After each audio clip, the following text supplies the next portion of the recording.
Weavingspiders, welcome is the podcast. So you're okay, dude. You are literally driving a van down by the river. That was a joke. You were literally a van down by the river. Serious. Give me 1 second. I'm gonna have to mute this. Okay. Yep, we're good. All right. We're live on the channel too, so awesome. All right. Yeah.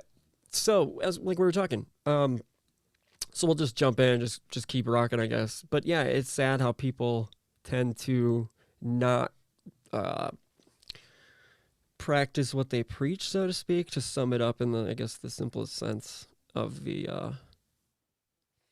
in the simplest sense, you know, if you're going to be out here preaching certain philosophies and this, that, and the other, at least live by it to some degree, you know. If you're going to take a platform and have especially a bigger platform, I mean. Yeah. And I mean, not that I want to reveal what we're talking about here, but it's a good thing to talk about because it's, you know, to me, it's almost about like being like growing up and being a man. Like you know, if you're gonna like talk shit or say, you call me. Like I've given my phone number 808-443-8618. I've given my phone number out. Something if you're gonna say something about me or make some accusation or claim, you better be able to stand in it. That to me is not about truth seeking or about good philosophy or whatever. It's just being a good human being. And so that's every time that's happened over the years, it's been that's the thing that hurt the most. And it's like kind of hurt because it's like, no, just be a freaking adult and let's talk this thing out, you know?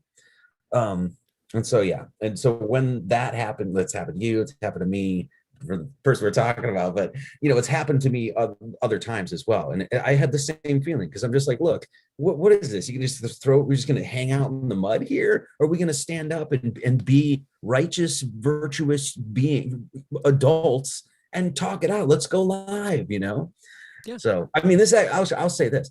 I called Russian vids because I have a huge problem with Russian vids and all the stupid shit that he talks about. Same here. 33 and masonry and all this other stuff. And I was like, I called him and I was straight with him. I was really nice, but I was like, I appreciate a lot of things you do. And the reason I'm calling you is you do have a big channel and you reach a lot of people. And what I'm saying is that you have a whole spectrum of things that you discuss that is, you are going straight into the damn gutter. It's just nonsense. And I'm not here to call you out. I'm here to, let's talk it out.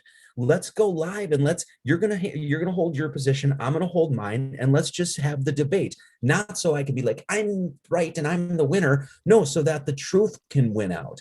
And so I'll straight call him. And of course he hung up on me and stuff like that and all this. But I'm like, no, if you're going to continue to sit and bash shit that is at the core of my teaching, the things that I've taught that have helped people with their own spiritual life, connect to God, I've like literally helped people come to Christianity through things I've taught in, Masonic teachings and shit. You're going to sit there and bash that shit. Let's talk it out. Let's be men. Are you going to do that? Well, I already know you're not because you're sitting behind the comfort of your damn camera and you're never going to show your face and you're not actually going to stand up for what you believe. So who are you? Who cares? Right. Who cares? You're just another chump online. You may have 50, 60,000 people and you think you might be spreading the truth. But when it comes right down to brass taxes, do you walk the walk and do you talk the talk and you stand in it? And that's what it's all about, Exactly. So. Especially like speaking of Russian vids and not trying to we're not trying to be out here just calling people out, just call people out. But that's I give him love and things, but I have issues with that. I didn't mean to cut you off. Same. No, it's all good. And the thing is with him is it's just like literally you're gonna just didn't write everything off, just everything you possibly can because you caught a following doing that literally. So you just go. He seems to just go balls to the wall, batshit crazy, like. Yeah, everything's fake. It's fake. It's fake. And it's just like, whoa, dude, calm down because that's a slippery slope, especially with as many followers as you have, which then creates, it turns into exponential madness basically, and it just goes further and further and further. And how far can we take it? It's like, really, dude. I don't want to be super rude, but like Ole Damagard, he pissed me off personally because. With the Paris attacks, the Bataclan show, I know a couple of the members of Eagles of Death Metal, the band. He called them a fake band that nobody had ever heard of them. Blah, blah. I'm like, what are you talking about, dude? I saw them in Austin in 2003. It's Josh Homme from Queens of the Stone Age playing drums. It was a little side project. It doesn't really matter. The point is they're a huge freaking band. They got big. Good for them. You know what I mean? There's just rock and roll. They don't care. And he's out here saying, that the whole thing was staged, this, that, and the other. I'm not here to say it was staged or it wasn't staged or whatever, but I know Dave Ketching, his recollection of that and listening to him talk and watching him retell what he went through, the guitar player of Eagles, dude, it's some of the freakiest shit. If anybody cares to go check it out, it's actually Joseph Arthur's show, podcast, Come to Where I'm From or something like that, but it's fascinating. It's a brilliant interview where he talks at length about in detail of what transpired and from his angle actually of what it was, and it is absolutely riveting, shocking. It's frightening, but to call the researchers too is that we all kind of make mistakes and we can all jump the gun and we can all assume things because it might make sense in our mind at the time or something like that. Everybody is guilty of that. I've been guilty of that. So, I mean, as you're saying, you're not ripping on Oldie or anything. In that case, he was probably kind of jumped ahead. It was just like, oh, this is all fake and things like that. And well, we're so used to seeing so much fake. So it's like, okay, I understand where you're coming from. It's not like I'm not empathetic or anything, or I don't understand your position. I do. But I find that I try not to do this anyway, is make accusations or jump to conclusions about things unless I have all the information, unless I know it for sure. We can kind of point to things, say, it doesn't look good, I'm questioning this and this and this, and then we can actually look at the evidence of whatever it is, video, whatever, and say, okay, that's obviously fake. But then to just jump ahead and say, this is all this, is like, I stay away from that. There's too many people that do that. I think it's bad research. I really do. Absolutely. It gives us all a bad name, and it ties back to the Q model thing, where it's literal. Oh my goodness, and I'm proud to say, I'm not proud, but you know what I mean, to call that. When David Wilcock was out here spouting that nonsense early in the game, I was like, well, this is total bullshit. If he's out here saying it, I'm gonna observe it, pay attention to it, but dude, this is total trash. You know what I mean? If he's peddling garbage constantly, the biggest huckster, charlatan, blah blah blah. But that was in early 2018. I want to say I heard him talking about it, and I'm like, okay, I take note that this is being pushed by him. Don't give it much credence at all, if any. And then it turns out, obviously, I mean, those people do such a huge disservice because that is literally a conspiracy theorist, because he's literally, it's completely just theorizing and it's all conspiratorial. And of course I like to be a conspiracy theorist, it's like where you can prove the conspiracy, right? Analysts, that sort of thing. And so those people, it's the same thing. Like you get on BitChute, it's like X22 report and things like that, where it's like, Clinton's going down and the deep state and the Podesta, and they're doing a military tribunal this August, and just shut up, man. What are you doing? You're not helping anything. Grifting. But everybody will flock to that channel because they'll click on it and they'll be like, "Ooh, that's exactly what I want to hear. Ooh, Donald Trump is the savior. Ooh, they're going to get the bad guys and stuff." And I just stay so far away from that. I just want nothing to do with it. And I mean, I also don't like bubbles, keeping in a bubble and making a little echo chamber. I can't stand that. That's why I try to do every single video I put up. I try to do something different. I try to talk about a new angle of something and my position, my perspective. Like the last one I did was my message to this country singer songwriter Buddy Brown, and then I just did the stoning of Saint Stephen. And it's like I always want to present the audience with something new, and that probably makes listeners run away because they want to have some normalcy every time they tune into something, but it's just not what I do. And so when I see people do that, I just find it so gross. I'm like, you might as well be CNN. you might as well be CNN because you're doing that much disservice. Right. You And it's know? a grift. I mean, let's be realistic here. The money got too good, you know what I mean, for a lot of these people. And then giving them a platform, whoever's interviewing them and just putting them up, or even, I'm not, I'll stop naming names now completely. I'm not Yeah. going to name any more. But the thing is like I've seen certain people that I really respect give platforms to certain people that are obvious grifters that just all of a sudden just are, oh, you're famous now because Alex Jones, had you on payroll. Like, really?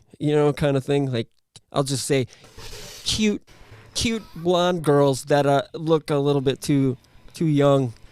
That just are like, what? And that's neither here nor there. Hey, let's say what's up to Jerk over here, Brian.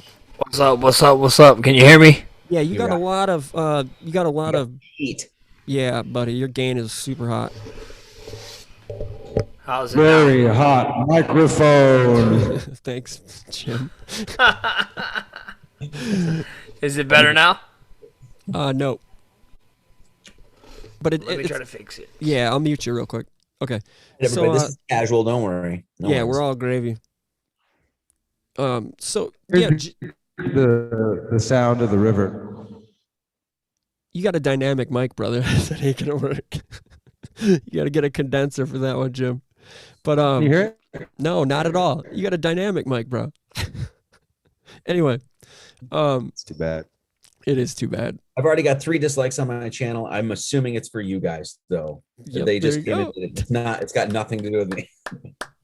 That's Tell you, awesome, it's amazing. Like, who are these people? Like, right? it's like if you're just like, well, let's just go find something else. Is there nothing else to watch on YouTube or For D-Live? real, for real. Let's say shout out to some of the people in the chat.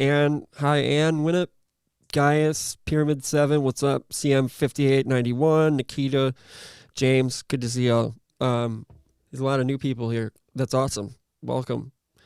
So yeah, this is Marty Leeds for people on our channel.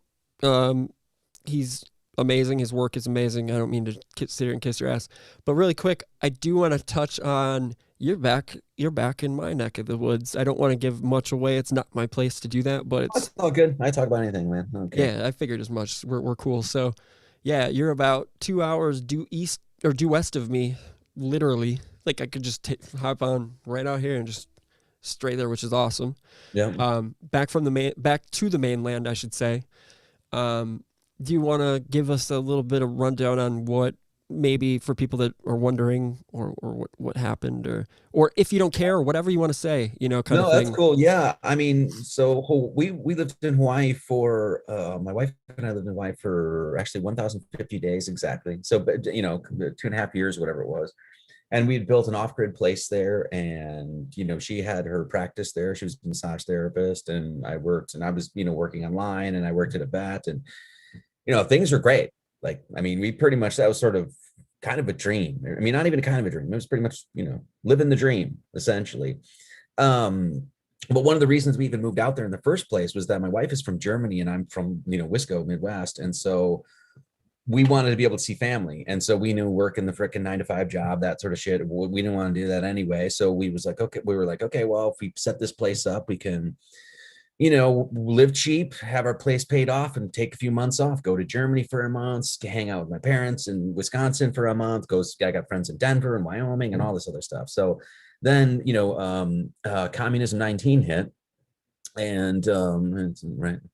And so after that, I was like, okay, well, that is pretty much off the table now because we knew that flying anymore was pretty much defunct. So at that point, it happened really quick. I mean, we probably made the decision to literally quit our jobs, sell our place, sell everything, like get rid of our chickens. We had a couple cats that were just farm cats and stuff. We homed that. I mean, we did everything. And we made the decision in less than a week, maybe a couple of days. And then we did everything in like 3 weeks. And it was unbelievably stressful. I mean, I was like, by the time I got done with it and got here, I was pretty much war torn because it was like, I mean, the amount of things and logistics and getting, it was just a lot. So, but ultimately it's good. So we left that situation, like I said, was great. And then we got here and I don't want to say too much because I'm kind of waiting for some things to unfold, but right now it looks like we're going to be setting up like a Gnostic school / ministry, sort of a place where we can have retreats, workshops, whatever, that sort of thing up north of Norton, Up Wisconsin, there north near the UP up north, or the Uper. yeah, Upers. Um, yeah, and so still teach online and write and things like that, but then have a place where we can, yeah, do our thing up completely off grid in the middle of the forest, fishing, hunting, growing galore. With closest person is probably about 1.5 miles away. So Dude. I mean, we left that situation. We didn't know what we were going to do because we were like Oklahoma, Missouri. We were looking at Idaho, Wyoming, northern Wisconsin, and literally right in places I was looking in northern Wisconsin. It's like, boom, it's Opened up. Yeah. So it just kind of fell into our lap, and it was very, very, I don't know, Tao, the way, flow, whatever you want to say. It just was, it just is. So yeah, and I think it's beautiful too, because it's like we're all scattered. We find a lot of people, like we're talking about tribe, kind of, finding our people or what have you in all this mess. And it's just nice to know that you're, you know what I mean? You're around here. We just started talking this week, whatever. We've, been on and off, whatever, haven't made it work with getting a show or this, that, and the other, but it's awesome, and to be able to assist, or at least provide my assistance in any endeavor with helping out if you need a hand, or what have you. That's the whole point here, with that kind of thing, finding like-minded souls. So it's beautiful. I love it. I was super happy when I heard the news. I was like, what is this true? And you're like, well, I gave out my number, and you're thinking, I remember text. Yeah, whatever. It's cool. I mean, it's cool to be in the Midwest too, because there's so many people that I know, like in Colorado, Wyoming, Midwest here. And it's like, we're sort of centrally located. So if we do want to have some sort of gathering or something, it's like, everybody can, Yeah, we are. Yeah. We're in a good, I feel like, and Lindsay from Rogueways, what's up, Lindsay? Shout out. We love you. What's up, Vince? Yeah. She kind of, I love what she does, with Rogue Locals and stuff like that, and getting people together in IRL, so to speak. But anyway, it's just beautiful. And, I think it's super important that you're starting or looking to do that. And I don't want to, I'm big on not putting out too much information when you're making such a big decision like that. And I've always people ask your advice on that kind of thing, and people have asked my advice on it. And I'm always like, do not only tell the people that you're certain have your back, kind of thing, when you make decisions like this, big life changing decisions, or those sorts of decisions to move or whatever it may be. Because I feel, and I don't know how you guys feel about this, but if you do put it out there and broadcast it, it just seems to draw anybody that doesn't, not like you or support you. It's hard to really put into words, I guess, but it's just basically, it's just putting that out there that opens a door, I feel like, to just shut it all down, kind of thing. I don't know. Not expectations. I don't know. It's not the right word for it necessarily, but you know what I'm saying? It's just something you don't want to expose necessarily. It's not only the people that. Yeah, I mean, like for us, like I'm working with Amor Russell, and he's a mystic Mason, mystic Christianity. Has written a couple books. Is just really on the level in that sort of sense. And like I've had this feeling more, and I was talking to him about it too. It's just kind of like we kind of want to make it whatever we're doing like members only.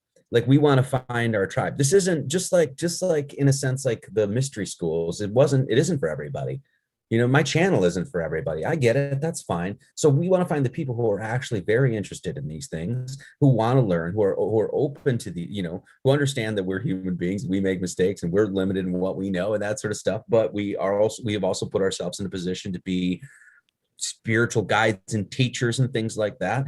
And we want to find the people who want to be there. I'm at this point, especially when you're seeing how it works online and stuff like that, like the people that show up here today, it's like there's already 7 dislikes here, whatever. It's like, we don't want you here. You don't want to be here. You don't like me. You don't like David here or whatever. Okay, cool. Go. What do you do? This is what to circle back to being an adult. I mean, come on, right.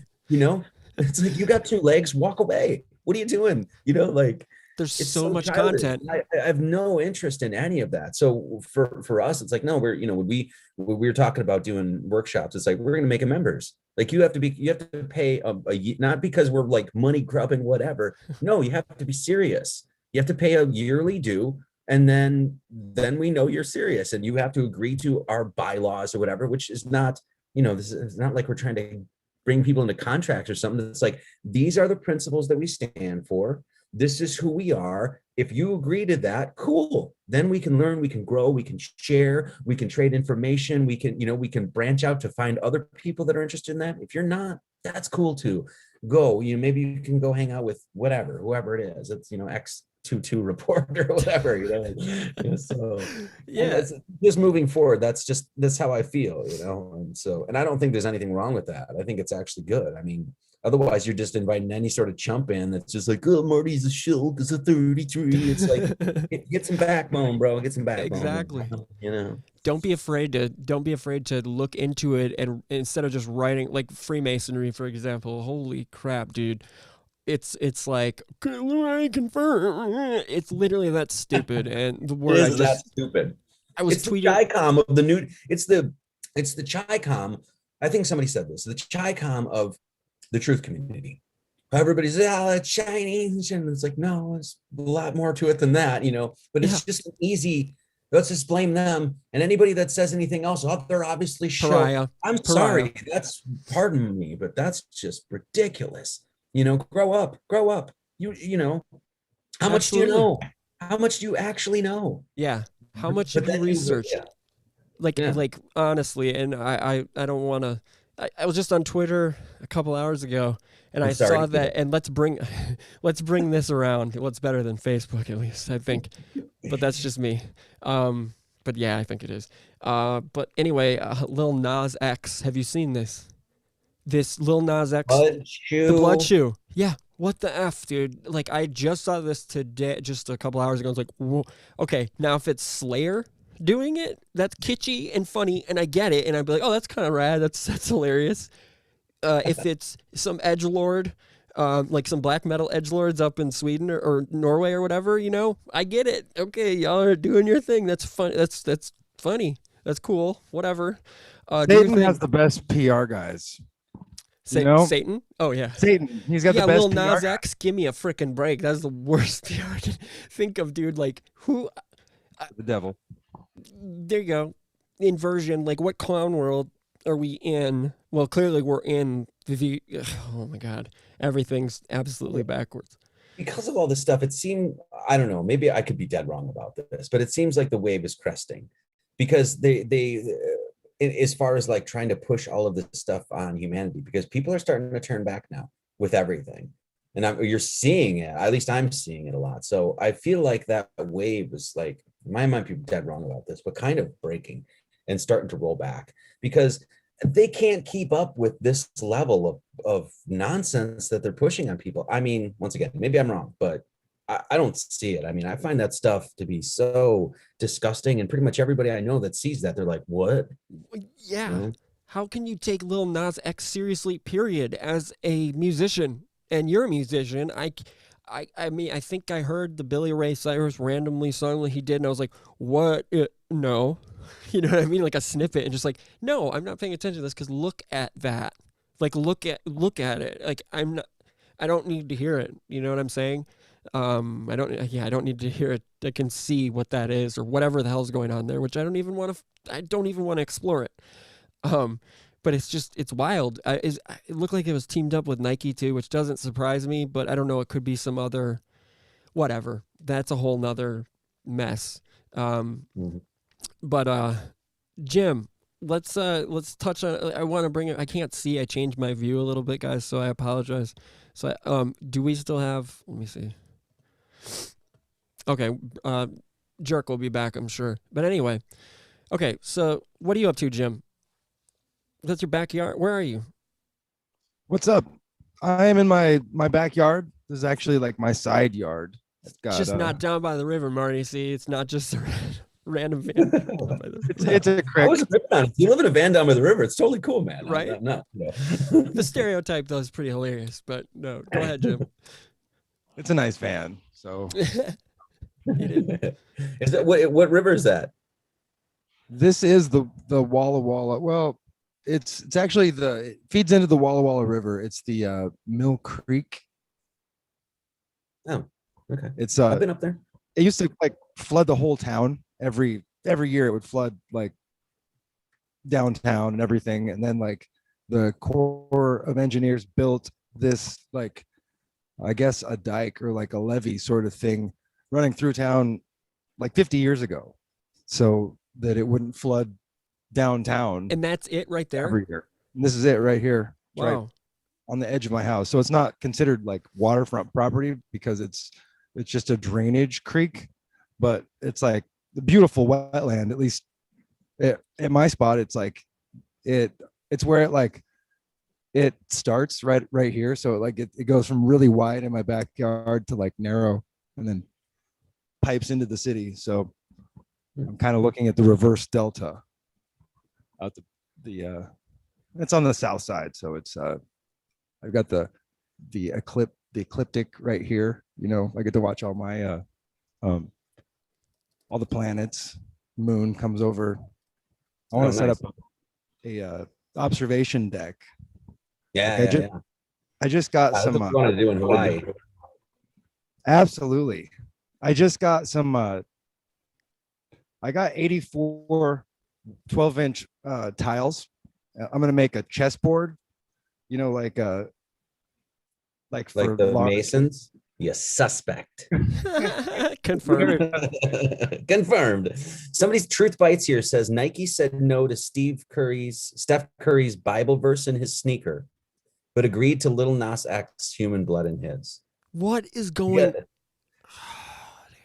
And like Steph Curry's fun too. I don't mean to just switch it up, but Steph Curry's at least fun because he went out and said, "I don't believe we landed on the moon," which I think's fun. You know what I mean? Like, regardless of how I feel about that and everything, you know, I believe the moon's actually in our. For the record, I believe the moon's actually in our atmosphere, kind of thing, and it's much closer than they say it is, and we've been there. But as far as everything else goes, I don't believe much of any of that. But that's just me speaking for the record. But it doesn't really matter. I could be wrong. There. I don't think that we were on the moon. I don't think we can get to the moon. Not sure what it is. I've been really close to it before, you know, on the summer solstice, and went straight over the top of my head. Amazing experience. You were right in the line, right, in 2017 for it? Yeah, a few times. Really? As much as possible. It just like, yeah, it was. You mean the eclipse? Or Yeah, what? that's what I meant. I'm sorry. What did I say? Oh, I didn't actually watch the eclipse. Superstitiously, I guess. Ah, I don't okay. know. Why would you not? I watched. I was something else. I saw it out the window. I don't know. I was kind of like going through it at the time, and I just felt like being on the other side of it. I've read that before too somewhere. Have you heard of this, Marty? Where like watching an eclipse is actually bad. I feel like maybe shamanic. I don't remember where I read it, but I remember. I think that, I mean, in most cultures, as far as I know, like the eclipse was sort of a bad sign. So Right. either one, solar or lunar. So, Bad and I mean, omen, at if least, you look right? at I mean, once again, like most of these cultures are geocentric, and so there's nearly all of them are. And so it's the idea that there's some sort of dark force that's going in front of both of them and sort of eating the sun. I mean, who knows? Interesting. Who knows? But yeah, it's in general, yeah, it's sort of a negative thing. Yeah, it It's has a negative fascinating. yeah. It's fascinating to look into this stuff. Like I have the Who Built It's like the a Moon. it's like a third moon. It's like an anti-moon that eats the moon for a day, or it eats the moon and then I mean, I don't know if you takes guys it over. Yeah, I don't know if you guys know Mark Knight, Wakey Wakey. He had this, what was it called? Shit, the What moon's was the coming. documentary called? It was Mysterium I forget what it was, but he did a whole thing about how basically the sun, if you look at, you know, through these certain lenses and things like that, the sun and the moon actually looks like it's eating itself. I mean, that's actually what it looks like. It's just sort of like eating its, and then it's so when you talk about a new moon, it's actually a new moon kind of thing. I mean, it sounds wacky, but then you look at it and you're like, I mean, I can't explain any of it. So there's that. But yeah, I mean, it's really interesting. It's So fast. he did, Yeah, yeah, he had some great documentaries. So hi, I'll have to Tees. check that out. What's your cat's name? Sweet Mama Cheebs. I love it. Anything more than one name or two names, basically, is like Oh. winner automatically. You know, Yeah, in my book at least. But the whole that's another thing too. It's fun to dive into with the moon and stuff like that. With like what was it? I have the book right here. Christopher Knight and Alan Butler's Who Built the Moon. They've written extensively. I'm sure you guys are both familiar. They've written extensively on Masonry and the Merovingians and the bloodlines of Christ. I'm pretty sure that Rich. They wrote the. Is it Holy Blood, Holy Grail? No, I don't think that was them. It's Lincoln. I think right? that was a different author, but I think if I remember correctly, I think Graham Hancock did a chapter in Who Built the Moon, didn't he? I want to say. You got that there? Yeah. It's been a long time, and I haven't read it. I just skimmed it and looked it over. But Let's take a look. There it is. yeah, You can God. see. There's a quick answer. God. Right? Okay. So we've got. It looks like.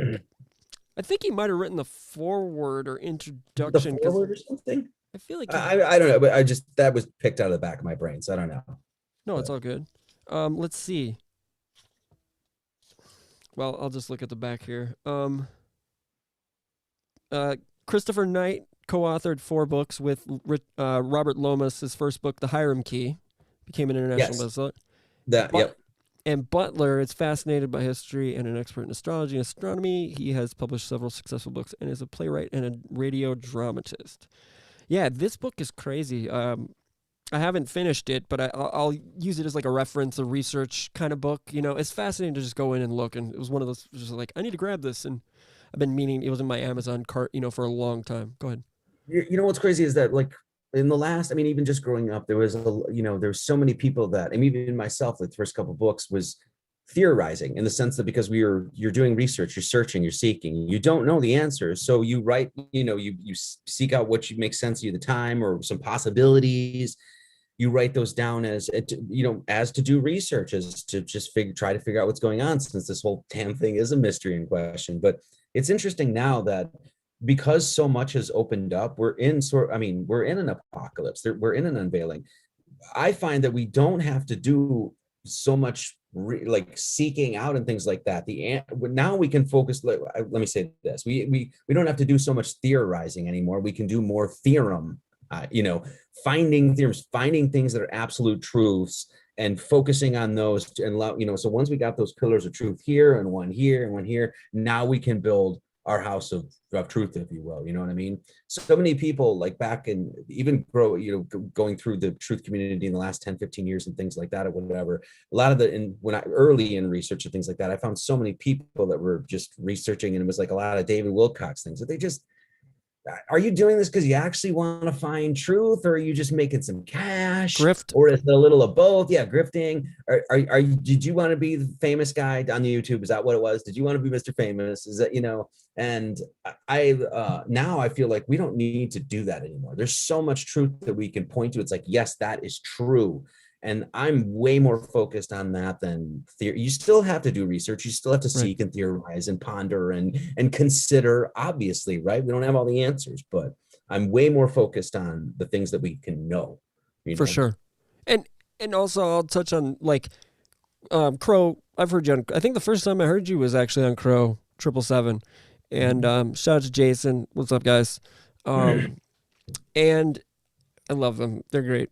And so what was it? I love the fact that he takes a lot of different things, breaks them down, goes really deep with it. But he's usually one of the first, at least for me personally, he was one of the first that I came across that was like, okay, this guy is he's doing the research, he's searching, an actual researcher. Granted, stances change. That's for all of us. We're all gonna, find things that resonate with us and whatnot, and this, that, and the other. But speaking of that, you seem, which is one thing I really appreciate about your work, Marty, is like the fact that you are, what's the right word here? I don't want to. I want to say maybe. Yeah, well, grounded is definitely there, but I'm thinking, like you're saying, you're more interested at this point in what is true and what can be known, or what, I guess Mhm. that's a way to sum it up.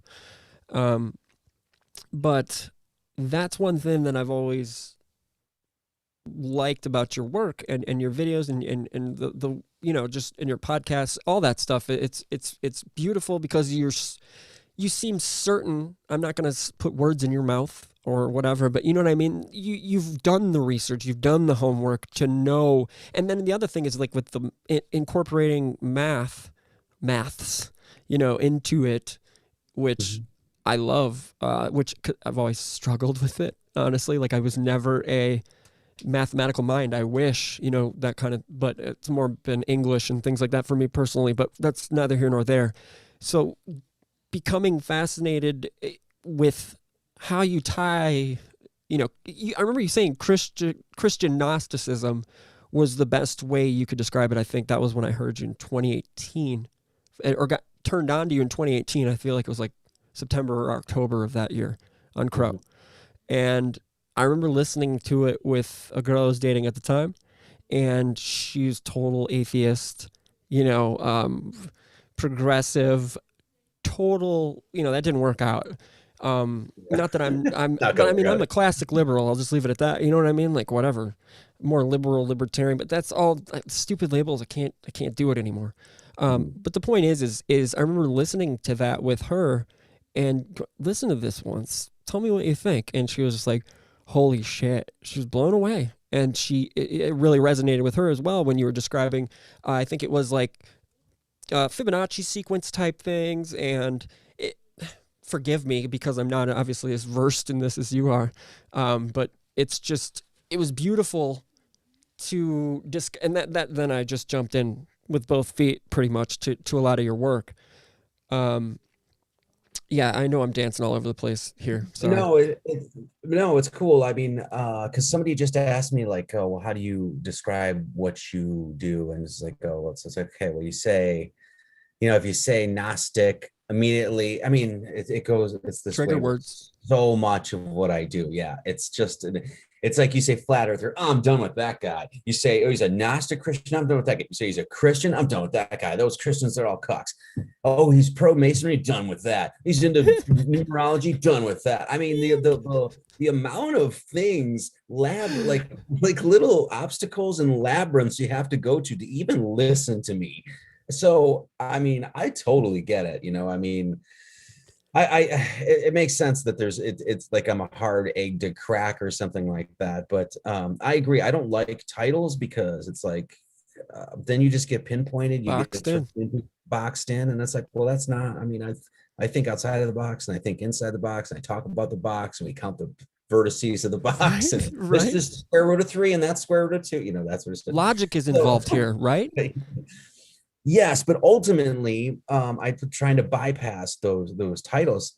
I mean, if anything, it's just trying to get to truth, And so one of the things that when I first started on this, it was like I realized early by listening to guys like David Wilcox, I'm like, I can't trust these guys. I mean, there was a huge part of me that instinctually, and then also by listening to what they were saying, I'm like, this guy's full of shit. Like he may have a good point here and here and here. Okay, Sure. cool. But the rest of it's just fluff and just talking and whatever, word salad or my theories and that sort of thing. And so I went to math because I was like, well, I can't trust you, and I can't trust everybody I'm listening to. And I sometimes can't even trust myself, but I can trust math. And so when I got there and started actually studying really getting into like how deep that subject is and how profound it truly can be, how philosophical it can be, or it is. Um, I don't know. That's where just the rubber met the frickin' road, that's when the pedal went to the metal. And it was like, okay, now we've got something. I mean, you can't come and tell me it's like, oh, Marty, 2 + 3 doesn't equal 5. What are you talking about? I don't need to hear your opinion on that at all. I can prove that myself. So then when the math got into religion, and seeing all the, the fact that so many of these stories and myths, and it was our geometric metaphors, numeric metaphors, they're riddled with numbers. It was like, holy God, this is something else. And so, and that, I mean, then there's the whole aspect of the experience I had doing that. It's one thing to just, once again, do the study in the books and things like that. And it's a whole nother thing, is like to actually experience unspeakable things that had happened over the years, connectivities, what happened to my own intelligence, synchronicity is huge synchronicities, but just my change of consciousness, For sure. there was one point where I was like learning. I was just putting for years and years and years. I explained it this way: like as years and years and years, I was putting a bunch of shit in my head. And when I was doing math, I remember just like looking at all these things and learning all this other stuff. And one day, it was like almost like out of the blue or something like that. It was like all that chaos. Like a download, almost. Not even a download. It was like all the stuff that I put in my head, my heart, and things like that, or whatever. But in my head, it was like all of a sudden it went and alphabetized itself into like a Rolodex. And so almost now it wasn't me just like randomly picking out and trying to things. It was like, oh, I want to find this. It's like being John Malkovich almost style, or even more. Do you know what I mean by when I say that, or no? I'm trying to think of the reference to that movie. Spike Jonze, where everything is filed beautifully in his mind. It's yes. When you go, okay, yes, yeah. John Cusack, Kaufman brothers. Yeah. What was it? I can't remember if it was. It's been a long. Was it John? I feel like it was. But anyway. Yeah, I believe so. Anyway. It's like a maybe like everything just kind of locks into place, like to what I know. I think I know what you're saying. Where it just locks in, and you're just like, holy shit! All of it just kind of works. It just fits, and you then have a reference system to where you just click. Okay, this fits with this. Go, and it just snaps into place. I felt smarter. Like it was like I saw a distinct change in my consciousness, where it was like before, where I would be struggling to make connections, not connections that weren't there, but connections. And where when this happened, it was just like, oh no. It was, here it is. Here's this one. Do this, go here. And it was so much easier to navigate what was in my brain, because it was like, and the way I explained it was like I taught my brain how to think properly, because I used mathematics as the foundation, which is, as far as I'm concerned, mathematics is the foundation of the entire thing. Everything, yep. As far as the language. And so I was training my brain to basically be in alignment with that natural flow of math or whatever, And so it was like that. And after that happened, I don't know, it was just next level shit, man. I don't know how else to say it. It was like, it's beautiful. Like, oh, the way, I mean, I don't mean to cut you off, but it's beautiful the way you just described that. Like, that's it, because it is to have that. Because I know exactly what you're saying, and I'm sure anybody that's done, years of research on a bunch of different topics, you know what I mean, just and piecing things together. And we talk a lot about, as of late, Carl Jung's work, Red Book, stuff like that, where the synchronicities, the shadow work, this, that, and the other. It's all just, and the syncs, just everything's just comes together, and you're just like, well, and I always personally take it as, okay, I'm on the right path. That's kind of like the tap on the shoulder, if you will, or for a kick in the butt, however you want to word it, as to, yep, you're keep going, And you guys are studying, like, are you guys going over the Red Book right now, or what? Are you looking at it? I read I think I've mentioned this a couple times on the show over the past couple months, but the Red Book, I read the first book. So what is it? Liber, can't think of it. I have it over here. But anyway, the first book, part of the book. So there's 3 parts, for those that don't know. And I remember it was Memorial Day of last year, and I just picked it up, read it, one sitting, and I remember tears were just pouring down my face, and I remember going, holy shit, because I was raised evangelical Christian, forced to go to church, hated it, blah, blah, blah. Everybody knows that's listens to the show, but for those that don't, so I rebelled pretty hard, and anytime you force a kid into it, to the point where you're grounded if I don't go to church, you know what I mean? It was bad. Yeah. And it was, so I, that you want your kid to buy a satanic Bible at age 14, force them to go to church, and especially one of Yeah. So anyway, I remember reading that and tears just pouring down my face, and I just remember saying to myself, "Wow, this is what the Bible, the Holy Bible." I feel like I resonated so much with it. You know what I mean? That it was like, and I'm open to it. I mean, like I don't consider myself necessarily a Christian, but labels are stupid. I don't buy into them, like we were saying before. But it doesn't really matter. The point is, Well, like, I'm sorry to cut you off there, but it was no. like I was talking to Amor, and he was just saying, "Well, Christ was never a Christian." So There you go.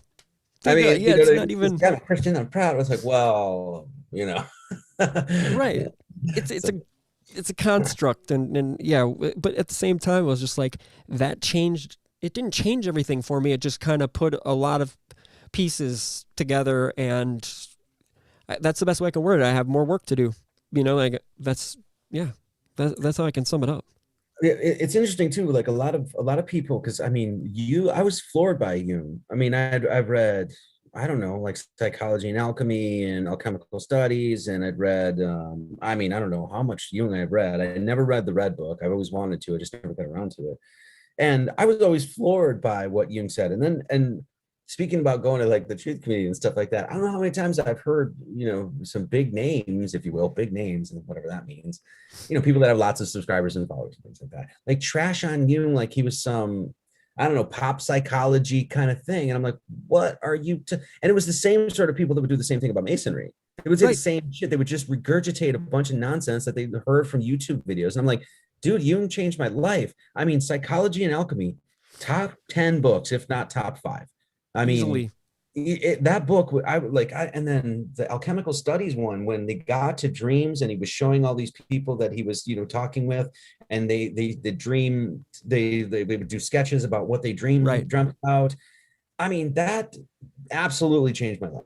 Because I was like, whoa, look at this. They're all drawing trees. Why are all these separate people that Jung is talking to all drawing trees? It's like, God, there must be something about the tree. And then it's like, then you get to the Kabbalistic tree of life, and you're like, oh, duh.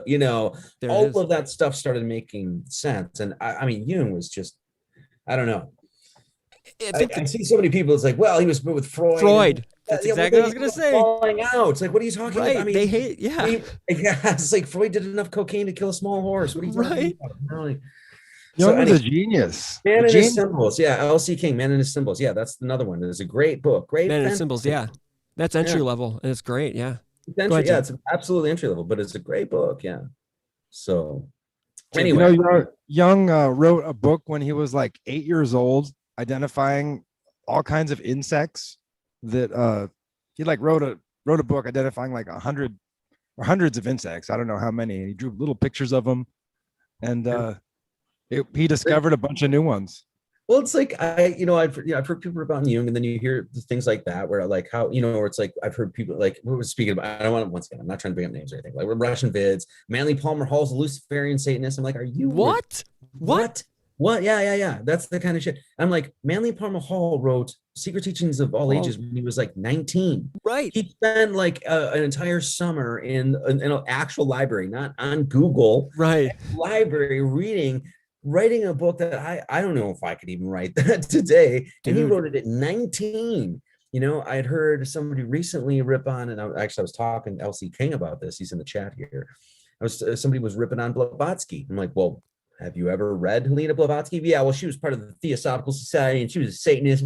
Like, and then L.C. King was telling me, he's like, she knew 19 languages.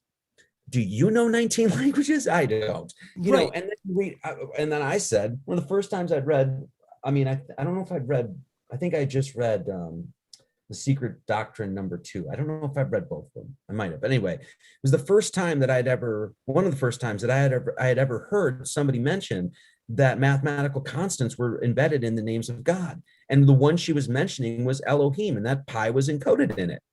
And I'm like, what? Like that floored me at the time. I'm like, wait, ancient people are encoding mathematical constants in the name of God? What's going on here? And what do I not know? I mean, so when I hear people like that, there's people that I respect too that say that shit. I'm like, what are you talking about? I'm like, this is where I will stand in it. This is where I walk the walk and talk the talk. And maybe I come off as a prick by doing this or whatever, but I'm like, I will debate you on that. You no own problem. You name the time. We'll read straight from the book, and then we'll see where you think this person is a Luciferian. Are you willing to be challenged? Are you willing to admit you might be wrong? I'm certainly willing to do that. Right. Can we do that? Can we be adult? Exactly. You know? And that's one thing. You own it, and that's one thing we talk about here. As long as you own your shit, it's like I have to respect that. Shout out to Occult Priestess, Corey. But I mean, like, and I will bring this up because the social engineering aspect of things. Yeah, I get it. And this is not a diss, Corey. But you know that we've talked enough. But I'm just saying, like, and that's why I mentioned logic earlier, specifically. But the point is, I mean, thinking logically, I think it's important because it's not fence sitting to question, where a quote unquote psychic or somebody with these, psychical abilities, if you will. I don't understand, questioning these things. I think it's very important to get to the bottom of it, where they're coming from, because there are people that are gifted clearly in certain aspects that I can't explain, and I have a lot of questions, so I'm going to ask the questions, and she's never squirmed, which is awesome. I'm sure she's watching. What's up, Corey? But yeah, it's just like so that's why I think it's important to incorporate logic in this, and I don't think so her argument, I think, was with, and correct me if I'm wrong, Corey, but with Blavatsky and all this stuff, was that they're operatives, kind of, or basically it's like a social engineering tool put forth, and I find that a bit off-putting, and not wrong necessarily, but I think they've been made into agents by... There's a few things here, actually. Number one, even if she is like, that's an accusation, right? That's an unfounded accusation that person is making. She's an agent. Prove that to me. Okay. Now, number two, even if she is an agent, that does not mean that she doesn't have something important to say. Right. As you know, it's an 80-20 thing. Usually if you have a disinfo agent like an Alex Jones or something like that, they're going to feed you a bunch of really good intel. Yep. And then they're going to just shellac it with 20% of just hot steam and shit, and so therefore it ruins the whole thing. I'm of the opinion, learn from every man. So I can go into an Alex Jones and I can hear, oh, Alex Jones is actually talking the truth. He's speaking truth here and here and here. I know that he's a shill or whatever you want to call it, right? But I can still learn from him. So there's another angle to that. The other one is that not everybody gets everything right. So, and I mean, obviously no one gets it all right. So a lot of people will be like, oh, I really like Jung. Okay, well, that doesn't mean Jung didn't have his head up his ass sometimes, exactly. Or Jung didn't get this and this and this wrong. Of course, so there's that. The other thing too about like her channeling stuff like that, she might have been completely full of crap about that stuff, but that does not mean that she wasn't well read. She wasn't philosophical. She didn't, she'd put her nose to the grindstone as have far a as grasp on a lot of these concepts. Exactly. So so if I'm like, so people will hear this about when I talk, like they'll hear me defend Masonry. And of course there or something like that. And they'll be like, oh, well, I know that Masonry's bad here. Okay. Yeah, I can totally agree with you. But that doesn't mean that it's all, it's like you try to just like with one foul swoop, just like baby bathwater. Yeah, and it's like, dude, that doesn't help anything, and no. Then to make accusation, this is the other thing I just can't stand. I think it's just actually, it makes us go backward, is to make accusations about people that are unfounded. Like and dead. What's that? And long dead. I think it's important. I was going to bring that up. Yes. Yeah. And they can't defend themselves. Yeah. Right. And also it's like, okay, we can say this with Alex Jones, right? Where we know it to be true because Council of National CNP, right? Member of CNP, all his connections with Bannon. There's tons of things that are wrong about that situation that we can say, yep, this is confirmed again, right? But with Blavatsky, she's gone. She hasn't been on this earth for a long time. Same with like Crowley and all these people. Yeah, I get it. There's a lot of ugly things here with a lot of these occult, if you will, characters.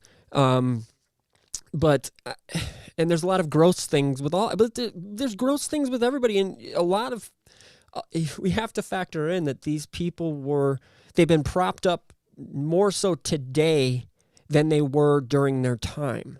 That's right? Okay. So this is the other thing too, is what you were saying. Not only that's a great point, because it's very true. Like, but not only that, like when you as I think you were mentioning this, that's like a lot of these people have been made out to over time to be like devil worshippers or something like that. And if you actually get to the core of what they're saying, is that there's nothing in Blavatsky's like you should totally worship Lucifer and ride the dragon to the center of the heart of the devil or something like that. How many times, and the point I'm going to make right here is, how many times have I heard, literally for 12 years now, Albert Pike's a Satanist, Luciferian, Church of Satan, 33rd degree Mason, and I read, I mean, a good portion of what Pike has written, okay? Studied the man. And I'm like, what are you talking about? What are you talking about? Have you read it? Have you read any of this? Or are you just going in one book and picking out one line that's out of context and saying, oh, this just proves, right? I mean, we might as well call it the Russian vid syndrome. I'm sorry. I'm ripping on Russian vids too much here. He does this. And he told me this. Russian vids told me this on the phone. He's like, well, Albert Pike, he made his decision. He's what God he serves. I'm like, I did a whole, like, what was it? Deocculting, or the fall of Albert Pike, I think the video was. And I just go through, just read right from it. Look, I'll show you the page. I think I remember you doing that. Yeah. I say that, don't trust me, go read. The guy was brilliant. The guy was absolutely brilliant. His books are fantastic. It's all about loving your fellow man, lifting humanity up, serving God, serving your community, everything. I was so unbelievably inspired by Pike. And then I go into a community where I thought, hey, this is my tribe. These are my peeps, right? You guys are all truth seeking and stuff like that. Hey, what do you think about Pike? Oh, you must be a Satanist, Marty Leeds. Well, my Lord. Okay, I guess you're not my peeps. I got to go find some people that I can actually chat with. It's gross. And I remember when you did that, like when you did that actual, I remember listening or tuning in to that show. And there's a lot of things that we can say, okay, yeah, that sucks about this person. Yeah, that sucks. That's awful. Or it's not, or whatever. But the fact that the 99% sure you will know, but Pike defended, he was a lawyer as well, and defended, I believe it was a bunch of Native American tribes, indigenous peoples back then. I feel like is that correct? Yeah, he fought. I mean, he was fighting for the South. And so really what the North and the South is all about is basically the federal government. They haven't told us. History's written all effed up when it comes to it. And when you actually read it, it's clear that what was going on. They were like, we have to stop the federal government for taking our freedoms. And that's, of course, what's happening right exactly. now. Go ahead.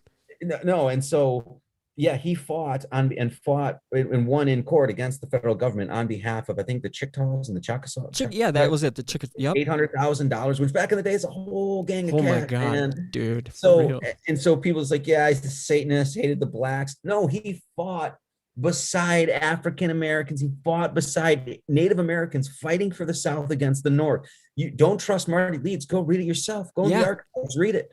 And tell me where this guy is a Luciferian, because you took something out of context on page 321 of World and Dogma. Stop it. It's not helping. Exactly. And the other thing that's hilarious, but it's awful at the same time, is the fact that let's see, what was it? I think it was where they get into, I just lost my train of thought too. Fantastic. I got to turn this screen off. Will Carstairs asks, what are your thoughts on King James writing a dissertation titled Demonology? And my question because I've gotten this a bunch of times, right? My question is, have you ever read it? Because I did a whole live stream, I did a whole lecture on one section of what demonology is. And if you actually read it, because people think this, he wrote about demons, he must be, that's the thing. It's like, then we have to, so beyond all that, this says nothing about that in that book at all. I mean, I haven't read the whole thing. It's in Old English, so it's hard to read, but you can read it, so I've read a bunch of it, or a good portion of it, I should say. and just nothing as far as I could tell in there about worshiping demons or anything like that. Then you have to also go, well, Jesus, we got to trust 400 years of history now. I don't. I No, don't. thank you, and And yeah. So it's there's all sorts of issues there with somebody coming along and be like, oh, you read the authorized King James version. Well, didn't you know that King James was this and King James was that? How do you know? Are you sure? I right. can't trust what our media tells us now nor 50 years ago. You're going to Thank tell me you. you trust 400 years? And No, that's no, stupid. and I real quick, we've got a question. All right, so the whole rabbit's asking, do you think Albert Pike was worshiping Jesus unironically? And we have a bunch of shit to talk about. Not a bunch, but shouting at clouds. Albert Pike was a complete degenerate. Hey man, that's your opinion. Cool. Here entitled. Where's the proof of his degeneracy? Yeah, go shouting at clouds. You're shouting. Your name is great, but yeah, just let us know. But yeah, do you think he was unironically worshiping Jesus, Albert Pike? Honestly, I don't even think he was a Christian, as far as I know, as far as I've read it. Like, he never proclaimed anything other He's than constantly talking about God. right. Other than, I mean, that's the crazy thing. I think he was non-denominational, and his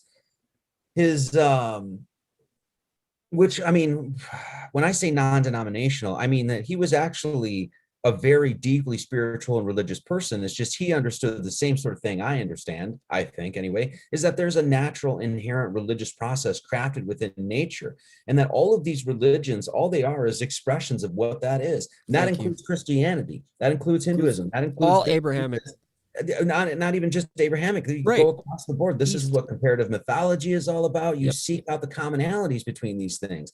I identify, or whatever title, if you will, a Gnostic Christian, because because of the language aspect, because of my own family history, because it's the thing that I identify with most. But I think we were talking before this. I talked to Balderson. He's a heathen pagan. We have Yeah. zero conflict, nothing. Thank you. We can chat, chill, laugh, talk about this, and there's no issue there. And he thinks the cuck Christians that I can't stand, he can't stand them either. And he Thank you. talks about the fact that, hey, in the Norse, we got a similar thing in the Norse. We got all these people that come around and they treat Norse mythology like it's Dungeons and freaking Dragons or something. Right. They get together and get hammered and like Renaissance fair. Hail Odin. That's Yeah. not what it's about at all, man. No, it's spot on. That's a great take. And the thing is, we're talking about how history's been whitewashed. Absolutely, it has. And so, how can we trust all of these writings? I'm not saying we need to go to the source, like you were saying with Pike. You go to the source. You go to it, actually read it, interpret it, read it multiple times so you can actually soak it in. But the thing is I was thinking about a funny example would be, okay, so the January 6th thing, hilarious, right? To me, it's awful and hilarious, but the fact that it's awful in the sense that how the history books are going to write about that in 20, 30 years, right? I can see it now, and I'm sure we all can, where it's like, and they blah, blah, they stormed. Can you imagine how crazy and egregious this is going to sound, what transpired when, yeah, there's agitated, but nobody can put that into perspective because of how gray and how blurred the lines of what truth is these days due to, I would say the implementation of social media. I know everybody wants to use that, but there's just a lot of truth to it because it does water a lot of things. I think that's on purpose. It feels with the engineering, the social engineering aspect of it. Yeah, there's a lot of truth there. There's a lot of not examples. Geez, my brain. There's just so many proofs that this has gone down with Tavistock and then that's one of the key, obviously, Royal Society. There's a million, you know what I'm saying? And it's John Birch Society on the right, This is what you were mentioning about getting to the source too. It's like I actually, this kind of gets I don't know. I think about it personally, when it comes to, not to bring it back to Pike or anything like that, but in that live stream, I actually showed, and I went into the archives and I showed what the newspapers were saying about Pike. he's a Satanist, he's Luciferian. The New York Times, the always trustworthy New York Times, was saying that Albert Pike was trying to destroy our Christian nation. Wait a second, you mean a bunch of Jews were saying that this guy was trying to destroy our Christian nation? Judeo-Christian, which is like an oxymoron. Anyway, right? Yeah, whatever. So immediately it's like you go to the papers, even back in the day, and they were saying the same thing the truth seekers are saying about him now. Okay, well, don't go to the New York Times. How about go to what Pike said himself and read that? So I put it in my shoes. I'm like, okay, I'm a writer. I'm writing a book called Lord Jesus Christ. I've got 4 or 5 books out, whatever it is. How many people could go and hear, or like, oh, Marty Leeds is for Freemasonry, clearly an Illuminati, and then never read a thing of what I have to say? Never watch a video, never get to, or watch 2 to actually get some contacts and things like that. And then maybe years down the line, if I'm even remembered at all, paint me as some sort of Satanist. right. I mean, chances are there's a really good chance that that's going to happen. And I'm totally fine with it because I know the truth and God knows the truth, and that's fine. Whatever. People believe all sorts of crazy shit. But that's what happened with Pike. That's exactly what happened with Pike. Here's a guy that actually changed people's lives. He was brilliant, loving, caring. His books are fantastic. And I will challenge anybody and debate anybody on that. And we'll actually pick up the books and read them and what's happened to them. So go to the source, don't trust this sort of stuff, So Exactly. And the point you're making about January 6th is a perfect example, man. Right. It's I mean, all going to be anybody. It's like, are you kidding me? I didn't even look into it because it was like, well, that obviously didn't happen the way. Right.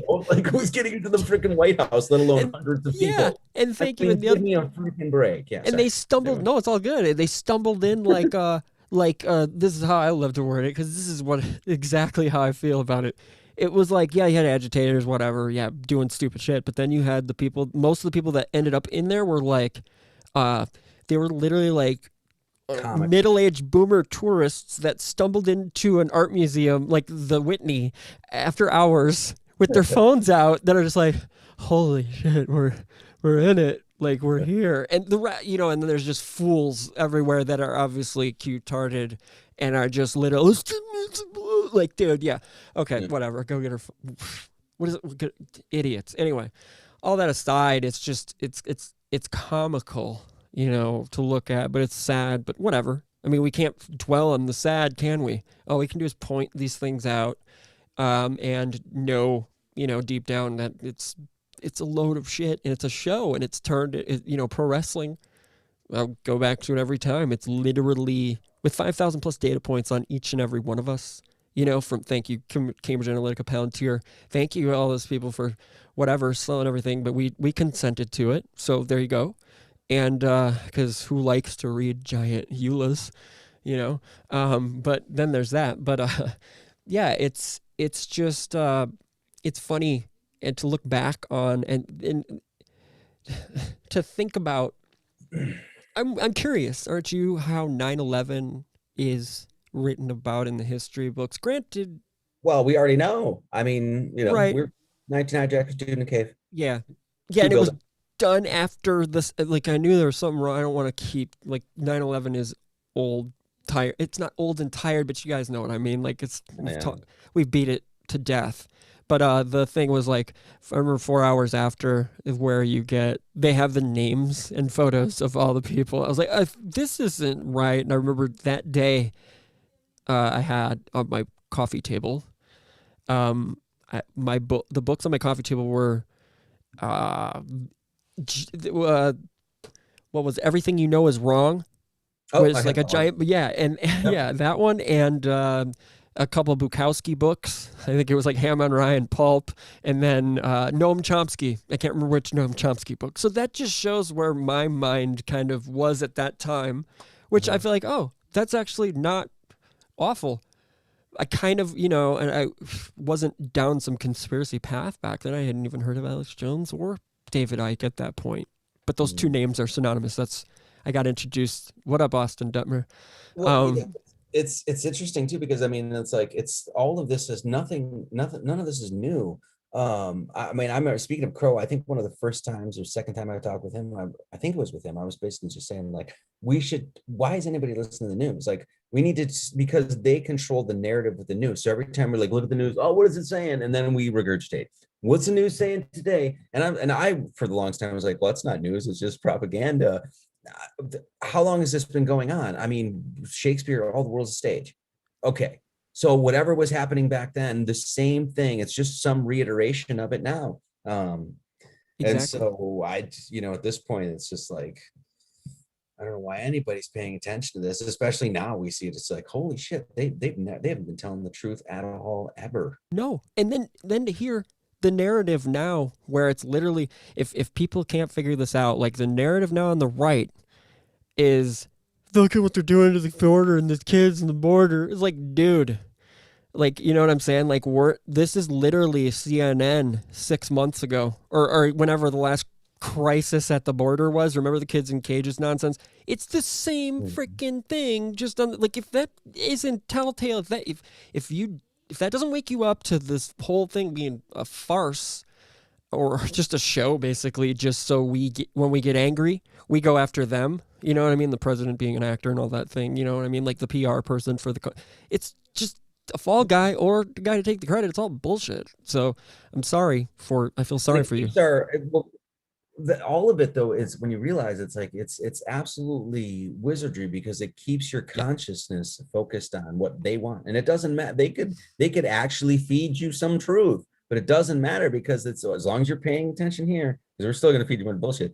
And so for me, it was just like, okay, trying to live in the world with like, you still have to participate in what's going on. You can't just, I mean, at least for me, I can't just like let it go because I still care about humanity. I still care about my country. I still care about my neighbors and things like that.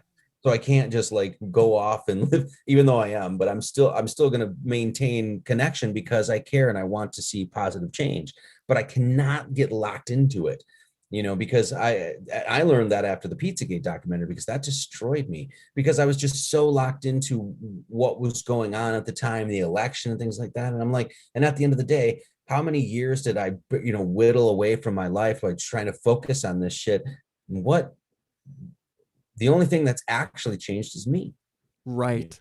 And that's beautiful to circle it all back to that too. It's like, yeah, it at the end of the day, we're the ones that end up, well, if we're able to discern, obviously, right, and parse this shit out and figure it out. But yeah, it's beautiful. It's beautiful to be able to come back to that. I know you've got to get going soon, so I don't want to keep you forever. Okay, no, I got some time. I just want to make sure I've got internet, so because I'm right on. Yeah. You're clear over here. I've got your bars and everything looks good, and hopefully things are good on your channel too. But yeah, there's a couple other things I did want. Jim, you're awfully quiet over there, and I feel like a jerk. But no worries. I'm just listening, and the chat's awesome. I love awesome. Everybody in the chat is. I gotta say, I got a great chat. I mean, nearly everybody in there is just always really good, and I'm not just. No, I know. We're good. Yeah, these guys are awesome. I always got really great people that show up, and they always share things. That's good. Yeah. There's not many of them, but they're good peeps. Right. Jim, do you have any questions or anything? I feel like a jerk. I've been just hogging Marty here. Oh no, I'm totally happy just listening. Yeah, I'll try to butt in. I was gonna say the moon is popping up over here. Nice. Yeah. Oh. Just on my window there, you can see the moon is just about full. There's a street light below it, but is it full tonight? When's the full moon? Tomorrow. Okay. Yeah, I was gonna say yeah. Marty, I'm gonna ask you, how is it out there by you, west of here, with stars and things like that? Are you able to get a good view, or are you getting a lot of light? I'd imagine. Yeah, it's because I'm in. I mean, just outside of town, so it's lots of lights pollution. So I mean, you can see stars, but nothing like we saw in. Oh man, yeah. Hawaii. I mean, Hawaii, like you go down to Kalapana. I mean, there's just zero lights down there, and I mean, my lord, it's freaking ridiculous.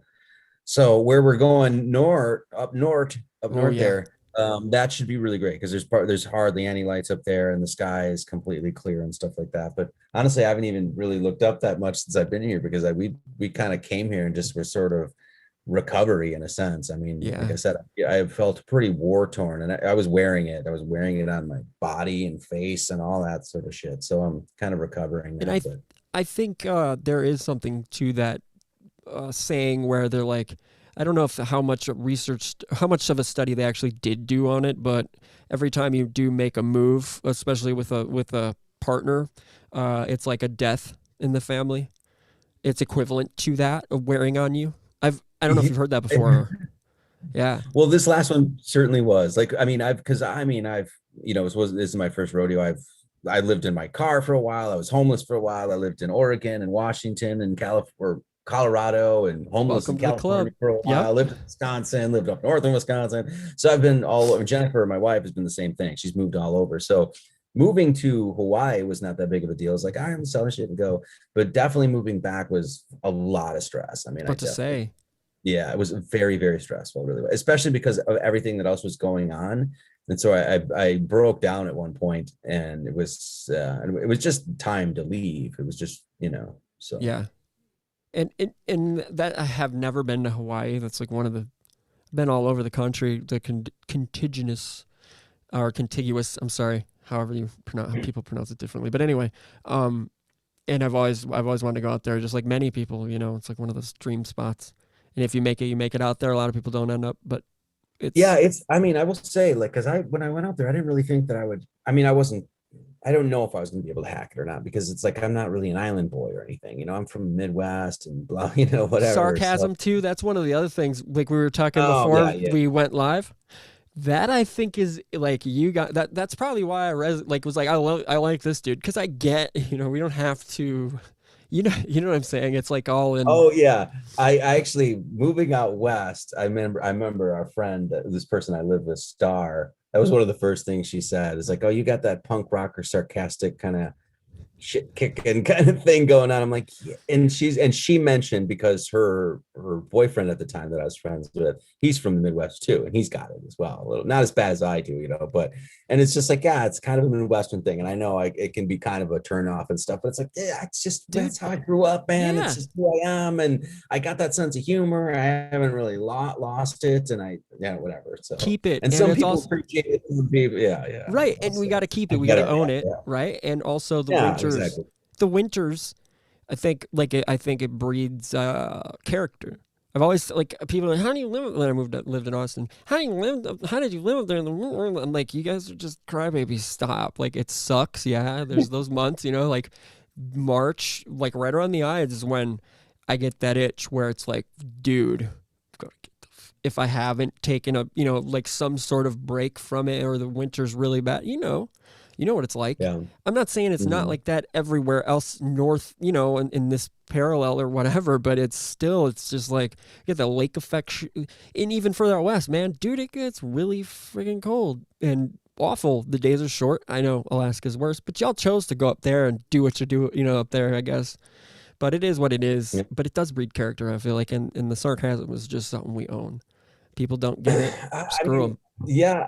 What's interesting, there's something to be said about that too, like the dealing with those harsh climates and stuff like that and building character, because I noticed a lot of people that go out to Hawaii or live in California, it's like it's easy to live in this sort of dream world or something because it's just like you walk outside every day, it's nice, and you're not really challenged in that way. So I don't know. I mean, it makes sense to me anyway. So yeah, For sure. I don't know. In Austin, I remember like the weather being. I remember playing basketball in January with no shirt on and being like, "This is the greatest. This is the great." You know what I mean? It's just amazing. But there's there's something to be said about. I got sick of the heat. I mean, the heat there is. Austin's a unique spot though because it's got the grassland just east of I-35, which is weird. Where so then it's like Houston, it's super humid, like it's oppressive, like it is here in the winter or in the summer, where it get really oppressive closer to the lake. It gets like that out by you, doesn't it? Mhm. Or to the like Yeah. it doesn't really matter. I mean, oppressive. Humidity Like, is bad. That can be, yeah. Yeah, it's just obnoxious. It's like, oh, I'm not thirsty anymore. I feel like I'm swimming out here. But then on the west side of I-35, it's because the Colorado River runs right through it. So and I think that plays some role. But anyway, you go to the west and you're literally in dry hill country, and it's like BMW car commercial. It's gorgeous. You know what I mean? It's some of the best hill country. But yeah, I think it was weird being right in that little area where the heat did get really, really oppressive, and then really, but whatever. We're talking about weather now, which is goofy. Um, Well, they're manipulating that too. So there's oh, then there's so that. people are here. They're talking about What do you're we gonna got? have to vax Oh, to dude, fly. What do you think about that? How I think what do you think they're gonna get away with this? Do you think? I mean, yeah, there's so many people that are just they're gonna get away with it. They're getting away with it because, like we were talking just before, we went live. Where, I don't think they can make you. dude, I don't think they can make you, but I think we're gonna And be 86th I from a think yeah. lot of. people will do it no matter what. I probably won't fly again. I'm I was pretty much over it once they, you know, started doing the full body scans because I yeah. mean, it feels weird. I felt like hot afterwards for like 30 minutes, like sunburned almost. And Mhm. Do, can I ask you yeah, some, Jim? unless I have to, I won't. I'd rather drive. Can I ask you a personal question? Do you Yeah. think when was the last time you flew a? I flew to Colorado Christmas 2 years ago. Okay, is that the first time you had the experience with the full body scanner? Yeah. And you're opposed, obviously, to a surge. Then Oh, to what? A search? were you in a hurry? Is that why you had to go through the scanner kind of thing, or what was? Yeah, I was in a hurry. Okay, so let's just for. Okay, so do you think? All right, had you prior to that? Had I you? would have I probably would have gotten the search, but You had we time were like constraint. running late. Yeah. Yeah, it happens to all of us. That's common. But I think like I can't. Okay, so I'll be very clear, I guess, with this. I'm pro-choice vaccination. Like I get it. Like people are just gonna do. That's on them. But to force it, like you were telling me, Marty, where a bit of a breaking point of where Hawaii was with with not the state as a state, but the state of Hawaii with being like adopting almost Australian like human beta test type situations, right? Yeah. Where push it as Yeah. far as they can. No religious exemption, no philosophical exemptions, and no, what was the other one? No intellectual. Um, Intellectual no philosoph what is it? Philosophical, There's religious, three, yeah. Maybe philosophical. intellectual. Is it intellectual? Okay, yeah. That's what you told me, I believe. I believe Um, that's right. Yeah, because I think in Oklahoma I think they have all three still. I think they have intellectual, philosophical, and religious that makes exemption. sense because of the Cherokee Nation, and that's to me Mhm. that's why it might be that way. I would think because I'm Cherokee, uh, whatever, it doesn't really matter. But that sounds about right. Um, but It's all yeah, of that's nonsense, though. I mean, it's all nonsense. I mean, like no one should, especially a government, right, have the right to do anything to you. To me, that's rape. It's like, absolutely, oh, you got to do this. That's no. I mean, I feel like the and masks are rape in that sort of right. sense. I I mean, understand. you're not forcing it upon me, but you're telling me I can't do things unless I do. Yeah, That's essentially blackmail or whatever. I don't know how you want to say it, but right. and It's the idea that anybody accepts that is just madness to me. So I mean, if that's the world that's coming and if that's the world that people do accept, there's nothing I can do except say that I can't be a part of it. And if that right. means to my death, well, I guess that's how it is. But then again, saying that, I mean, the people that are doing this, they're like, yeah, we know. So Right. we're cool with that too. Oh, so you're gonna not be in the system and you're gonna die. One of the cattle goes because that's how they feel. So I Exactly. don't as far as like any sort of solutions and anything like that. It's like, well, I mean, my take is the position that I take, and this is a spiritual dimension. You're in a spiritual rites of passage. You are you're here to get back to source, to get back to God, and that is not the way. And We're so spiritual. there's nothing more I can say than no. We're spiritual beings having a human experience. Yeah. That's I think Bob Frissell. That's a great title for the book, for one of his books. But anyway, I think you're spot on. My take is like bend don't break again, and I keep going back to that with it. It's like, dude, but until I mean, I've looked into a lot of the vaccines, blah blah blah. The fact that there's no dissent allowed is crazy, and I thought, we have every right to be questioned. We could question all these other vaccines before, and now with this one we can't question it, and we're, we all know what's wrong here. Anybody that's tuning into this channel or Weavingspiders and Marty knows what's up with this, so we don't really need to go basic here with it, but. That's one of the things too, is like, especially not talking about news and things like that. It's like, because like, do I really need to talk to anybody that's listening to this about that? Right. It's like, obviously not. I've got, so, and neither do you. Right. So in that sense, we're all on the level. So but at the same time, it's like, dude, like we were seeing people like vaccine selfies, obligatory. Oh, we're talking about this. Yeah, I mean, is going on. I mean, that's why I did that. I did a live stream called Everyone I Went to High School with His Dad. And we were starting the conversation before we went live about that. It's like, you're on Facebook and stuff like that. I'm not on Facebook, but my father is. And so I'll occasionally see some of my old friends and stuff like that. And they're like, yeah, I got the vax and, I'm proud of it. And we were basically saying, it's like, I grew up with these guys and we were playing in bands and it was like fighting the man and the corruption. And then, and it's just amazing to look back and be like, wow. But speaking about growing up, is like, you guys never grew up. You're literally just believing everything. You didn't challenge anything. You're not discerning. You're not critically thinking. You're not even thinking for yourself. You're not, just do the thing. And now it's to a point where like, you guys do the thing. That's going to help destroy my life and the people that I know, right, that don't want to do the thing.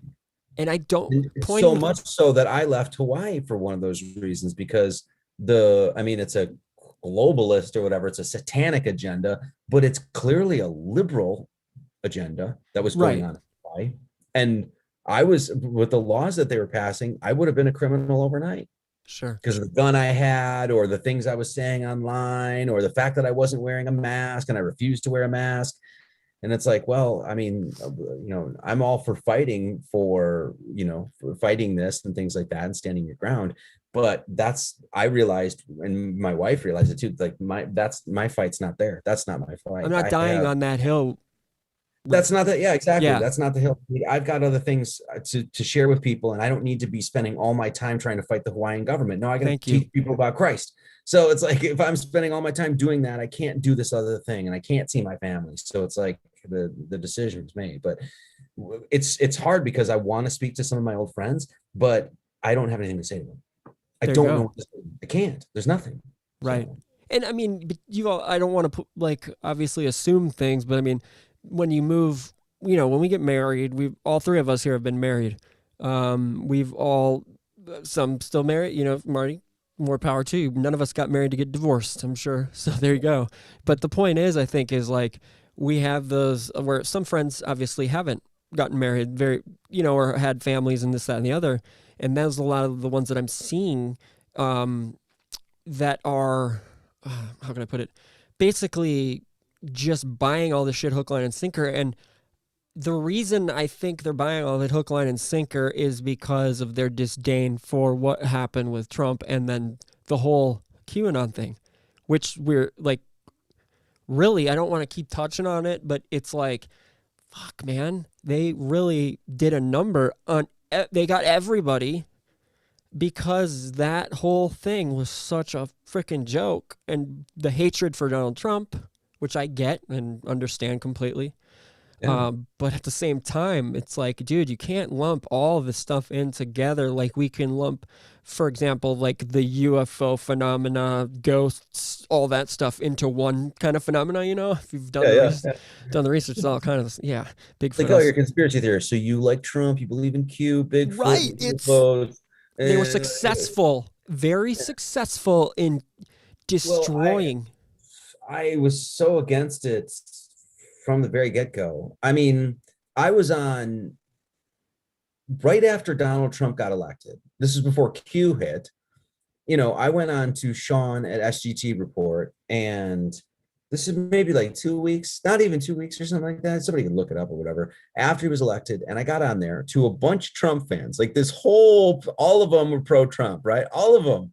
And I was like, guys, didn't drain any swamp, filled that fucking swamp right back up. And I got so much hate for it. I remember because all of his videos were like, oh, like, and then who's this Marty Leeds guy gets on and starts ripping on our savior, Donald Trump. I'm like, look, he's got a bunch of neocons. This is not good. He said he's going to drain the swamp, said he was this and this and this, and he just filled that shit back up. Yep. And so when the Q thing hit, it's like, I already knew Donald Trump was not who they think he was.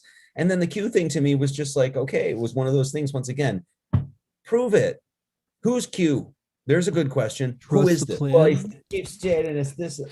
I need something more than that. You can't just be hanging your entire belief system on a whim like that. And so, I mean, I don't know what to say. It's just like that was an incredible letdown to so many people that I respected. It's not that I don't respect them anymore, don't love them or anything. That's fine. I understand why you voted and liked Donald Trump. Right. But I mean, at some point you were not doing enough self-reflection to be like, what's going on here? Is this really what it is? You just wanted to believe it. Well, yes. That's sad. Do you remember when he first got elected and he read the snake, the poem about the snake? Go ahead. Do you know it, Jim? Go ahead. I don't know it off the top of my head, but I always felt that was like he was just letting the cat out of the bag. Feeding the snake. Yeah. What was it? The woman who takes the snake is not an ax. What? Not. I'm using the wrong word. Axiom. It's a what? Like a fable. So, yeah. It's like so there's an old woman and she sees a snake and it's nearly dead. It's like frozen, and so she picks the snake up and she keeps it warm and takes it home and takes it to her bed and warms it up and nurses it back to health. And then the snake bites her and she dies.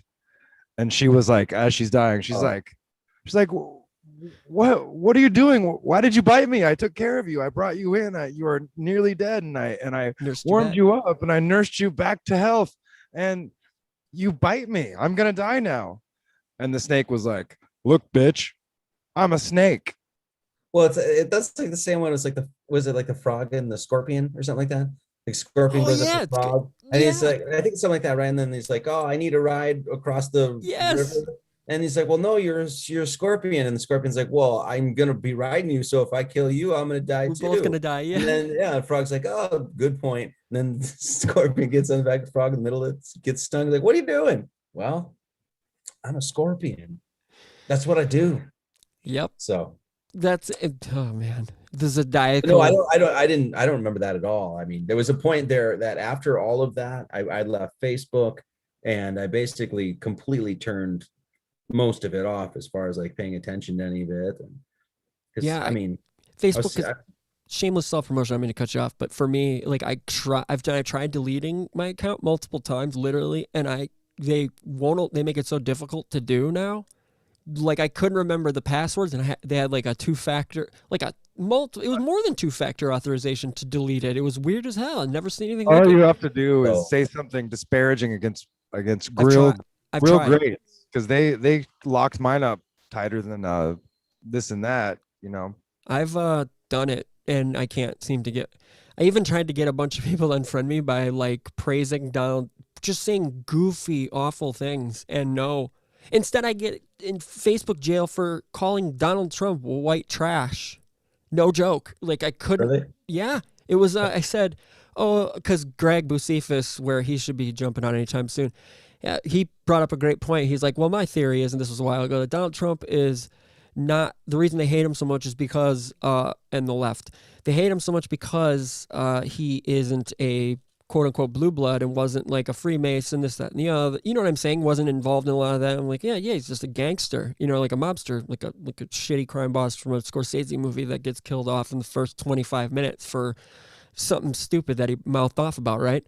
And he's like, yeah, well, he's basically he's like the white trash version of like a blue blood. And I was like, yeah, it makes a lot of sense. So we're posting something with almost those exact words. And I got flagged within whatever. And they're like, you can't do anything with your account until you delete this. And I'm like, I'm talking shit about everybody you guys hate. Like, what is the world is upside down. You algorithms are all effed up. It's just like, what? Those sites are scoundrels when you try to delete something or you try to get off it and it becomes a pain in the butt. Like like even with like Patreon, like I deleted my Patreon. Like it was so crazy. Like if you want to try to find something on your Patreon page, something like that, it's a pain in the ass. Like it and any other thing, like you go to gab.ai or even Odyssey and things like that, it's so smooth. It's like, oh, count there, go change your password right there. Oh, you want to delete your account? Oh, it's right there. Even It's Twitter. like because they're actually there. I mean, I don't know if Odyssey is. Maybe I shouldn't be using that as an example, but there's lots of sites where it's like it's really easy. It's what do you want to say? User friendly or whatever, right? And then you get Facebook, you get to Twitter, you get to all these others, and it's like, oh, you got a 2-step verification to show me your ID and give me 3 shots of your blood, and it's like crypto. It's like trying to buy crypto. That's like so that's why I can't be on those, because every time I see that I'm so grossed out by it, because why are you trying to trick me? If I want your service, I'll be on your service. If not, and that's the other thing is I always said, I'll pay you if you just give me a nice service. I don't want shit for free. I will give you $5 a month if you can make me a Facebook that's it's like a Facebook like Craigslist. You don't need to give me a new freaking page every single other month. Just keep it simple. So find my friends, we can chat, don't censor. I'll pay you. Yes. Oh man, but that's not what it's about. As we know, none of this. I mean, that's not what any of it's about. And so I know that now. And I mean, I guess I was naive, but it's naive to think. Yeah, it took a while, of course. Yeah, but it's naive to think any of this is for our benefit. It's really not, exactly. But that's why it's a web. It's a net. It's a web. Right. And where spiders. Weaving spiders. And that's why that was part of the name when naming the show too. It hit me like a band name hit me out of nowhere. It was because Jim and I were trying to think of names for the show. That's a great band name.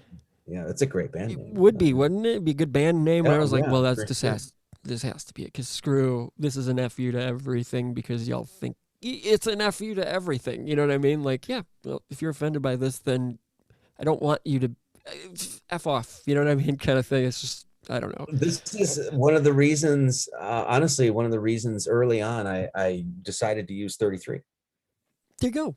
Because I knew, there was several reasons. Number one, I started my website, or like got on YouTube and wrote my first book at 32 and 33 years. So it was very synchronistic in that sort of sense. I was like, oh, Marty Leeds. And I knew 33 wasn't some demonic number because I had studied it. And I was like, oh, there's so many connections you can make. I don't even get into it, but I've done enough videos on that. But I also knew that if I put that on there, that it would keep away people that like I didn't even want to talk to. Because if you come up and be like, what? And it happens. I mean, it doesn't happen nearly as much as it did, but even like 6 months ago, it was happened every time I'd go live. Why 33, bro? What are you part of the Mason Illuminati shit? It's like, oh, it's the reason I put 33 on there is so I wouldn't have to deal with somebody like you, because I would know right away that person's not ready to hear what I have to say. No problem, Yep. So I was smart enough that back then it was like a filter. It was like a sieve, whatever, right? It's like Anton LaVey. We can give him credit right here. Sorry, people that think Lucifer,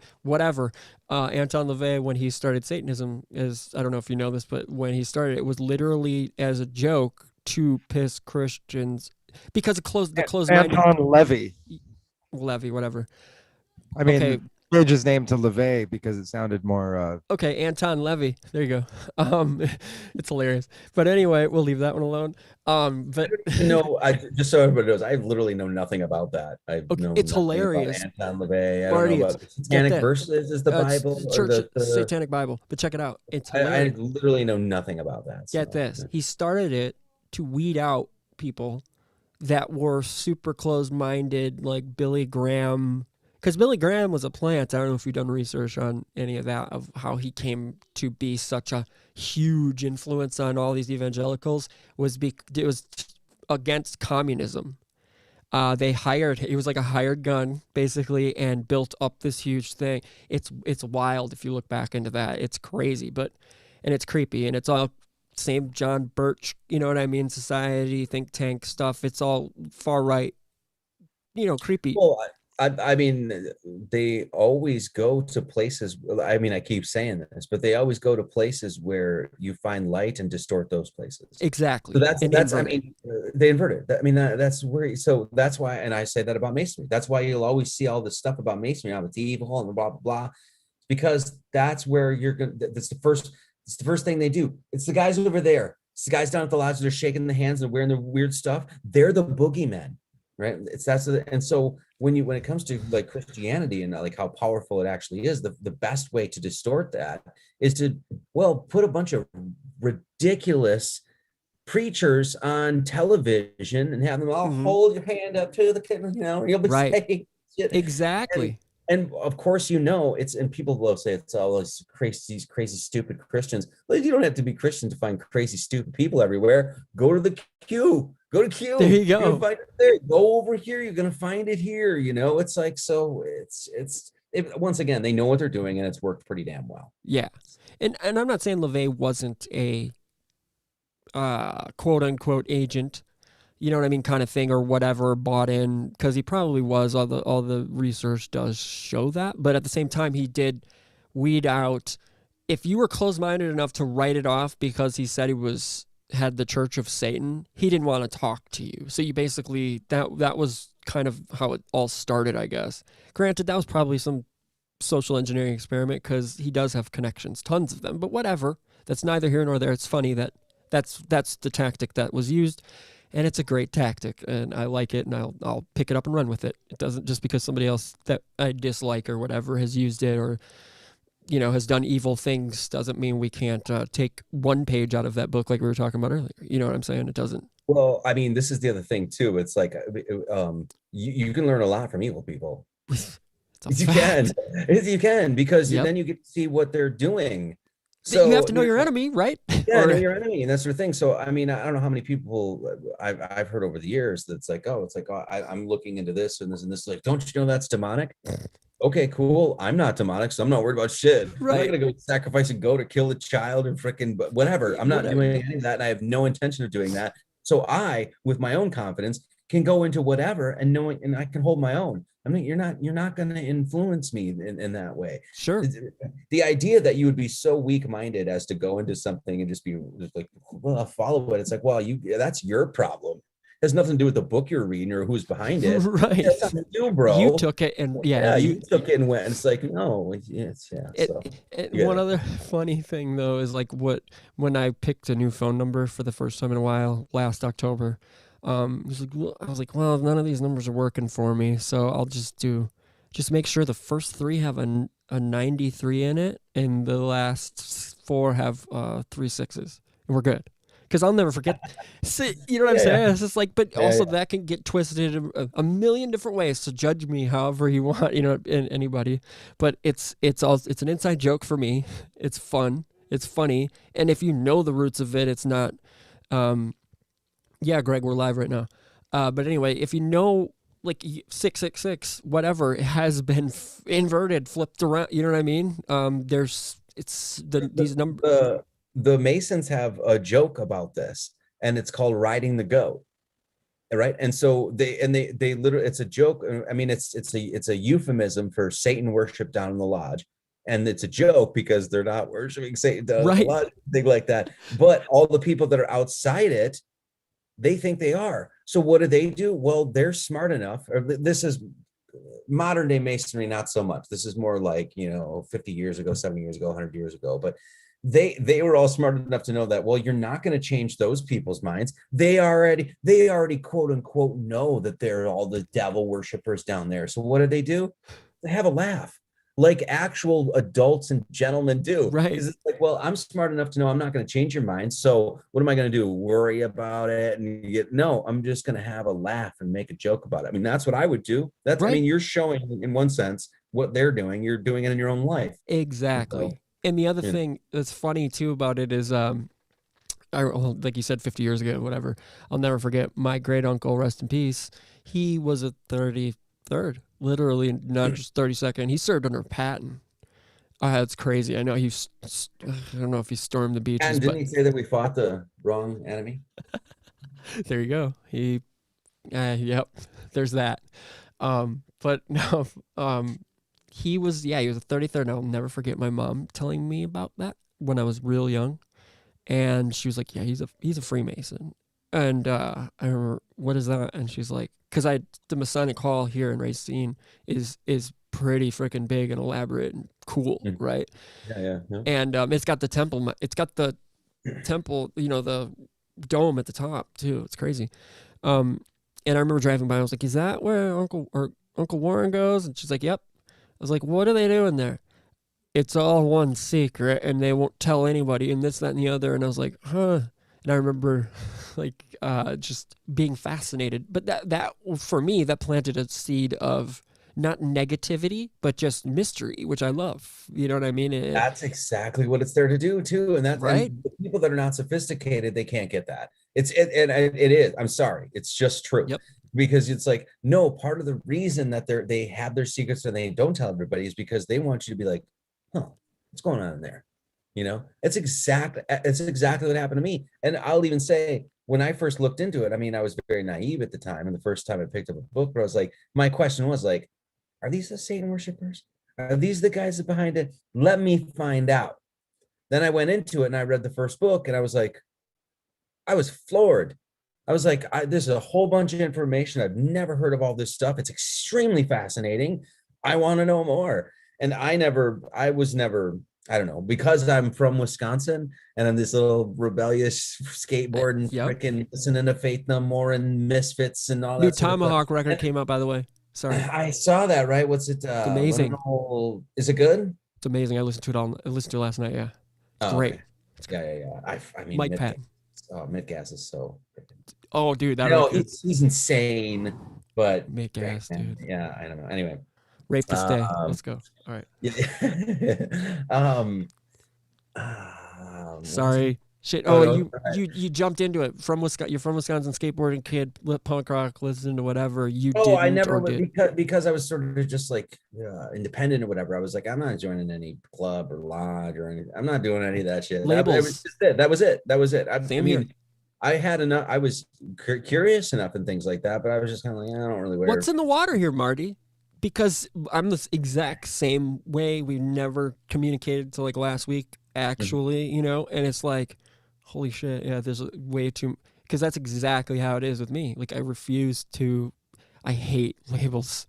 It's and it's one reason I never joined a church either. Same here. Like later on, because number one, I couldn't find anything that was good. That was actually, really given, teaching mystery. You can't listen. There's too much dogma, right? Like for me, too much. That's all it is, and so that's one of the reasons. But yeah, so it's based on like hell.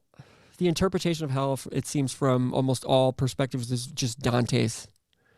You know what I mean? It's literally, that seems to be what it is. But in all the research that I've done on, like, for example, I keep bringing this book up, Remarkable Healings by Dr. Shakuntala Modi. It was written in like 97. It's fascinating. And I've got it right here again. So if you can get your hands on this, it's available. It's still in print. It's really, really good. Oh, I've seen the book before. A big one, yeah. And she has had no religious anything, right? She came into this, like, I think she's from India. Don't quote me. But talks about she's a psychologist, psychiatrist, blah, blah, blah. And a lot of things weren't working in her practice. And she was like, well, hypnotherapy has been demonized, but I'm going to try to apply it and hopefully help. That all I care about is results, right? And it turns out that all these people came when she would get them under hypnosis, the past life stuff, all this stuff started coming out. She's like, wait a minute, all these people they don't know each other. And then, she saw patterns start to emerge. And then she started questioning these quote unquote entities, which they are actually, or souls, if you will, or fragmented souls.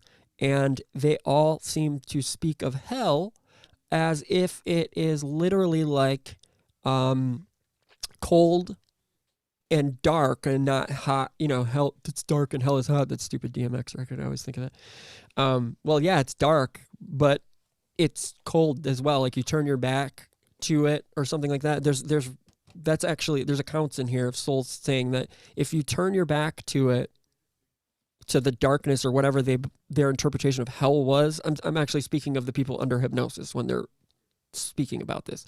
They say that it's so cold when they turn away, when they turn their back to the darkness and face the light, it's too hot, right? It's blazing hot. But then when they turn away from the light and towards the darkness, it's so cold that they can't, there's no happy medium. And it's like, it kind of ties into like a Bardo purgatory / however multiple religions and cultures have touched on it. It's just fascinating, but it's so, you can only read this I at least personally can only read this in bits because it's so heavy that it definitely feels like it's taxing my soul. It's draining, taking all this information in because it resonates so strongly with me that it's like, oh shit, damn it, this is really dark. And, but these people have gotten healing and, help, like literally symptoms. I'm talking like, it's crazy the amount of help that or relief this doctor has apparently helped people with. But the point is it's just people's interpretation, especially in organized religion or Abrahamic faiths, is not Abrahamic, I'll just say Christian faiths, the majority of them is that it's a Dante's version of hell. That's what I've come to, at least. LC King here is saying something interesting because he's saying hell is the winter and the winter solstice because that's when your son dies. There you go. So, yes. Sky cloud. I mean, that is another thing, the Bible being, and you can probably touch on this a bit more, which is fascinating to me, with the zodiacal references especially in Revelation being like a turning. I don't know if I mean, look, you can't even read the Bible and understand any of it unless you employ I'll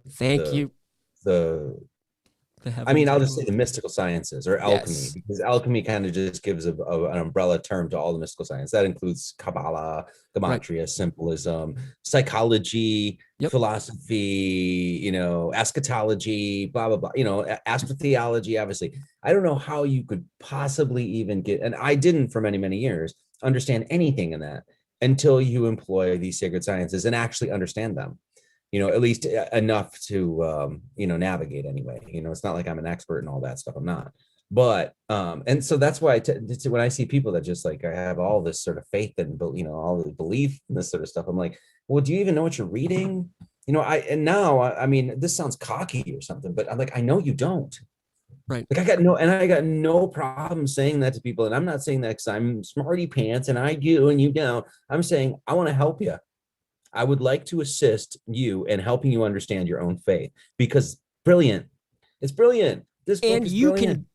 And then we always get a chance to, if you're, and I found this in talking to other people and being open about a lot of this stuff, is that I'll glean a bunch of stuff off that you think that someone comes to me asking questions and I start answering them, I'll glean a bunch of things that I didn't look at before. You know what I mean? As well. It's a give and a take, each one teach one, right?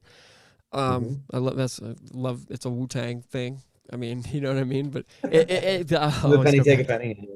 Yeah, I mean it's great. Well, it's just funny because it's so, thinking back, like being that like a skateboarding punk kid from Wisconsin, thing like that, it's like looking back, the idea that I would be considered myself a Gnostic Christian or Christian at all and teaching the Bible is, it's so, I never, ever in a million years thought that I'd ever be here. But now that I'm here, I'm just like, oh, it's totally the life path. It's totally what I'm supposed to be doing. So when a long time ago, reading the Bible, I'm like, this is ridiculous. What does he think? A couple English chaps in a garden talking to Nick, huh? Yeah. And now I'm like, holy God, how brilliant. Because look at all the things it's combining. You're talking about the physical vessel, looking at the human body as literally a temple. It's reflected in the stars above. You've got mathematics and science written all over it. You've got the stories of the heavens, which tell this great epic tale about what your spiritual quest is. It's brilliant. It's brilliant.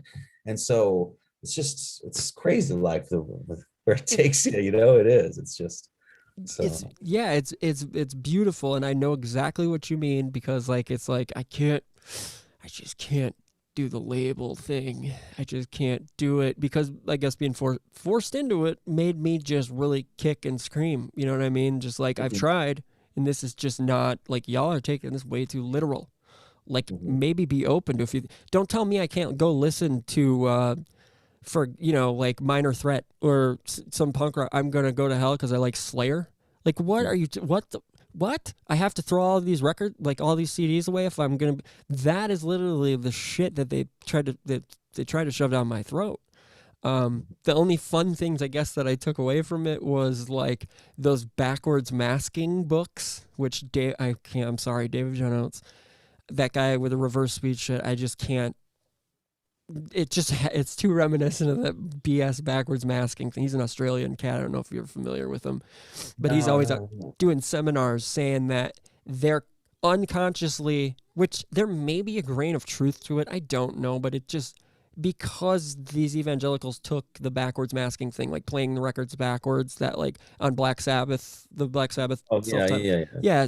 There is that. Yeah, I've heard like say it, and like I did it in freshman year of high school. We did it, and it's there, and we're getting creeped out. But other than that, there's literally, I think they're still in this closet right here, where there are these like thinner book, maybe 50-page books, and there's literally like breakdowns of each band.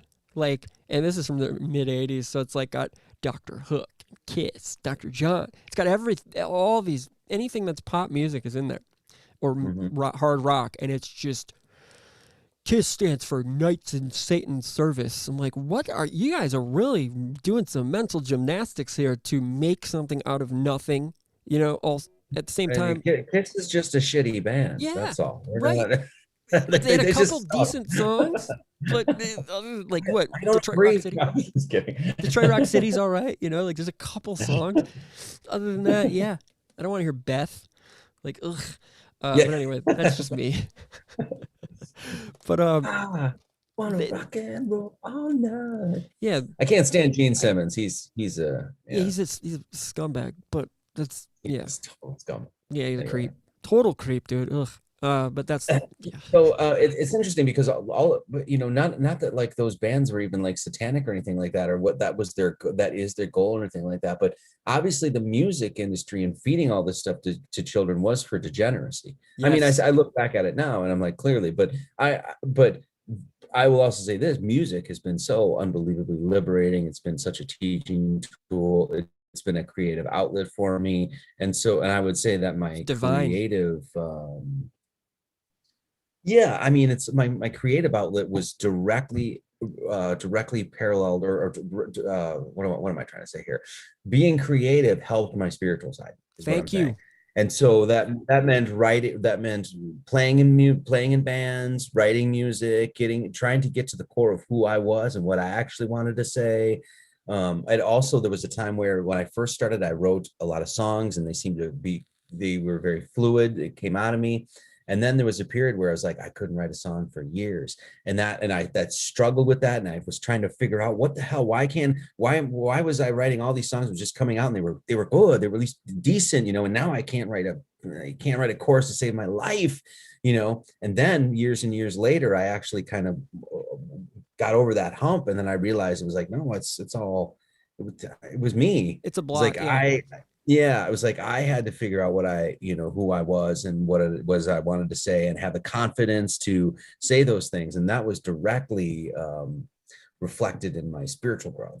For sure. And I could totally see that. And I did a show. Are you familiar with Recluse? Steven Snyder. He's a great researcher. What's up, Steven? Recluse. He has the Farm podcast. You're busy. He's great. He's been on the show multiple times. Anyway, he did a show, and his show, The Farm, is fantastic. They break tons of things down, research shows, and the World Anti-Communist League with John Brisson and Billy Ray Valentine. It's like big fam, and they're all family with us here. So it's but going into what Recluse, I did a show with him and another cat that was a musician, and we were talking about mysticism and stoner and doom metal, specifically that subgenre. And we touched on it, and it's funny because the last question was we're two musicians, we had Chris Corey from this band Magic Circle anyway, was had we had an experience that was spiritual, so to speak, whilst writing, and what almost like a channel or something being opened, if you will, a creative channel. And I mentioned, and because this is the one thing, I remember being in the studio when I was like 17 and having to write lyrics on the spot. And I don't know where it came from, but I wrote them out, and they became like, when we played the song live at shows, kids would be grabbing the mic out of my hands to scream the line, and it was "Contemplation Be My Wisdom." I had no idea where those lyrics came from, any of that stuff. Okay, yeah, But here's the thing. Yeah. They didn't make sense. The song was called Traditional Thought Process. What? You know what I'm saying? Like, I was straight edge at the time, but that didn't matter. The point is I didn't understand those lyrics until I literally reread them maybe a year or two ago. And I was like, holy shit. Mm-hmm. Like, this time, obviously being linear bullshit, I can't buy that at all. So this later, I can't say this, you know what I'm saying? This later version of me, right, spiritually, wrote these lyrics back then. And because I needed to get them out. And it was like the most pure creative, purest form of creativity that I can really even put into words, I guess. And music. So it was such a transformative, transcendent, divine experience to look back on, and then reading the lyrics today. It's like, holy shit, dude, this all makes sense. Contemplation be my wisdom. What? Like, I literally, it was like a metalcore band. It wasn't, I couldn't understand what I was saying, screaming, because it was like hardcore. You know what I mean? That kind of stuff. So it was just really weird, but it was beautiful. And now looking back, and also, this isn't a digression, but I want to move to this, is so many people demonize artists, and like you brought up the music industry. Yeah, they're the ones perpetuating a lot of this inversion and disgusting shit, right? Pushing it, degeneracy, that whole thing, right? It's not the musicians themselves necessarily. They're not conscious of it necessarily, right? Yeah, I'm sure maybe whatever, right? But like Billie Eilish, for example, or Ryan Gable taught, and Ryan and I we've been playing tag. But anyway, to get on the show and talk about it. But Billie Eilish, I don't think she's necessarily like the devil or knowingly channeling any of this shit, or even. But no, whatever. I'm just saying, like, I defend. Did multiple episodes on her. And I feel like it's not an attack, a little bit of an assault. And I don't think that's really fair, because she's younger. She's trying to figure shit out, clearly. Whatever. Maybe she's not. Maybe I'm wrong. I could be wrong. Whatever. I'm open to it. But the point is I think you as a musician as well can speak to it, to where it's like, it's not that cut and dry with music and musicians at all. It's a creative process, and I will defend musicians till the day I die, and artists till the day I die with this kind of a thing. It's not like there's someone going, write this and do, you know what I mean? And we're going to name you. That's her name. That's her middle name, Billy. You know what I mean? Or whatever. So, and the ball on high, that's what he says it translates to. Her name translates to ball, Billy, ball, whatever. Eilish on high. Okay, cool. And I find it fascinating, Ryan. So we need to talk more about it. We're going to, but I don't know if you want to touch on that a little bit from being a musician as well. Like, oh yeah, no. I mean, obviously they're useful idiots for the majority of them. I mean, just think about you can tell that they're useful idiots. Why? Because just look at the record contracts that they signed. Right. And they all got fucked. All of them. Aerosmith doesn't own anything. People will say the same thing about what's her name? Taylor Swift. Like, she's man, and she's this, and she's part of, and it's like, dude, she got screwed by a record company. The one guy, he just happens to be a Jewish fella, and bought her whole catalog, that she can't even sing her own songs. So all the publishing, all the publishing, right? Had to re-record. All of them got screwed. You can't name one record or one artist that didn't get screwed over by the record company. So a lot of times you'll blame the artist, and the artist is just like, no, they're actually coming more often than not from a pure creative place. and that pure, and then it gets taken into this context where, and then they don't even know, they get put on stage, they become rock stars, they get fed all these drugs and women, and next thing you know, it goes off the rails. Well, obviously it's going to go off the rails, but you know, the pure creative impulse is divine. And so many of those artists are really good at actually getting into that place where they're the receivers of it. They're the, I call them stenographers for the Lord, stenographers for the Lord in one sense, you know what I mean? Yeah. But it's because I've experienced that, and I've heard so many musicians talk about it, about how they'll, just like you said, you were like 17 or whatever, and you said, I got to write lyrics for this, and there's like, it's just there. I don't know how the best songs I've ever written, I wrote in 5 minutes. You didn't think, yeah, there's no thought involved. Think about it. Like, it was like, oh, I need a second verse. There it is. You didn't even think. You're just like, and then you're like, holy shit, that's awesome. Like, it's like, you know, you're not like trying to patch yourself in the back or anything. No.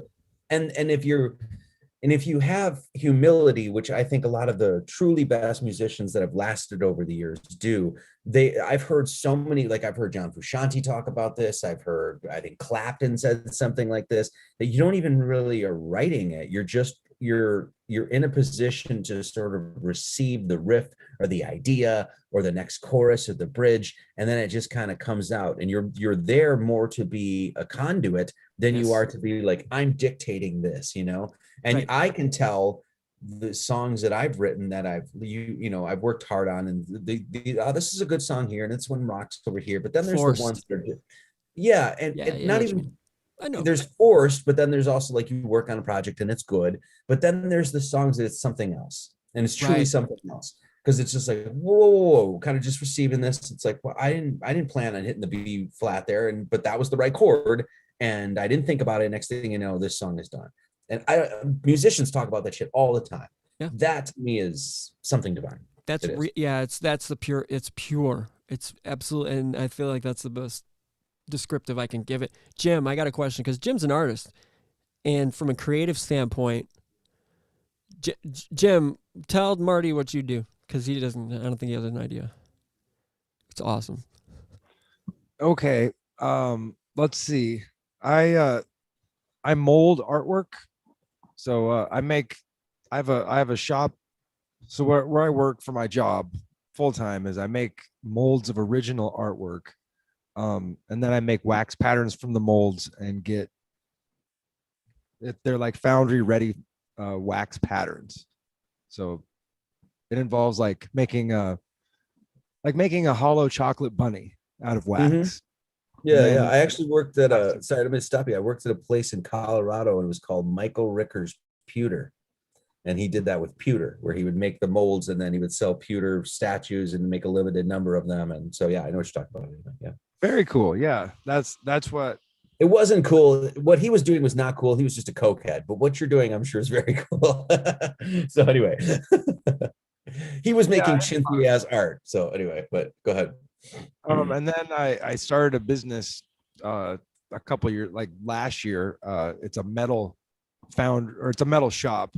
Like I make, during my job during the day, I make everything ready to go to the foundry, and then once it gets sent to a foundry, they cast it, and then they hammer off all of the slurry shell off of it, and then send it back to me. And then the business that I started is where I finish it from there on out, weld it together and tool it, and then do patina on it. Oh yeah. But it's cool. Been a lot of just a lot of work. It's like 2 full-time jobs. I don't mean to cut you off, Jim, but I mean with your experience with doing creative work where you're not contracted necessarily to do it, like what's your method? Is like with the we're discussing the creative process. Yeah, I'm curious to know. Like it just depends. I think that I've had the best luck when, I guess you could say, being attended by Jin, or like a genius, like where you have this inspiration moment and like something is totally complete and it enters your head. Like I had this experience like when I first started sculpting bronze art. I made some frog sculptures, and it started because like I like had this moment. I was like walking out of the door of my parents' house, and I had this flash, and I saw this like sculpture, and it was like reeds, the frog in the middle of it. And I saw it like all the way around in my head, and I was like, oh, I have to make this. Like, and I sculpted it like in a week, and then I made a couple other frogs, to different frog sculptures. So I had like 3 sculptures to go together, you know, in sort of a, you know, a set of things that people could buy, and I had them in an art gallery. And the one that I had the inspiration, it sold out like in a couple of years. Like I sold 50 of them, and the other ones I sold a few, but not as many. And so like when you're lucky enough to have that, you know, it's like the flow state. Like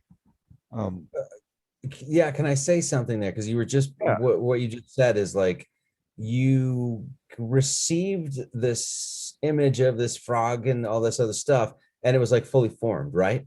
It's like you could see it and you could like almost like walk around it. This is what I mean with like songs. Like I remember one of the songs I wrote was God's Got Your Back. And when I started, I heard the song. I hadn't written it yet. I didn't know what the chorus was going to be, anything like that, but I could hear it in my mind. And it was like, and you hear this, it's like you're seeing something in the future, because there's so many instances where you write a song and you can hear the bridge. You're like, oh, this song needs this bridge here, but and you it's like you already hear, but you haven't figured it out yet. So and going and talking about the spiritual path and things like that, questioning that, you're like, what the hell is that? How can I pre-see, or I don't know if that's the word, foresee or whatever, something that hasn't been created yet, that I just plopped into my mind, but it's yet fully formed? That doesn't make a lick of sense in any sort of linear format at all. And yet here we're just having a casual conversation. I'm saying it's happened to me, it's happened to you, and it's happened to you. And I've talked to so many artists, so many musicians that's happened to. What in the hell is that? Other than it's got to come from something else.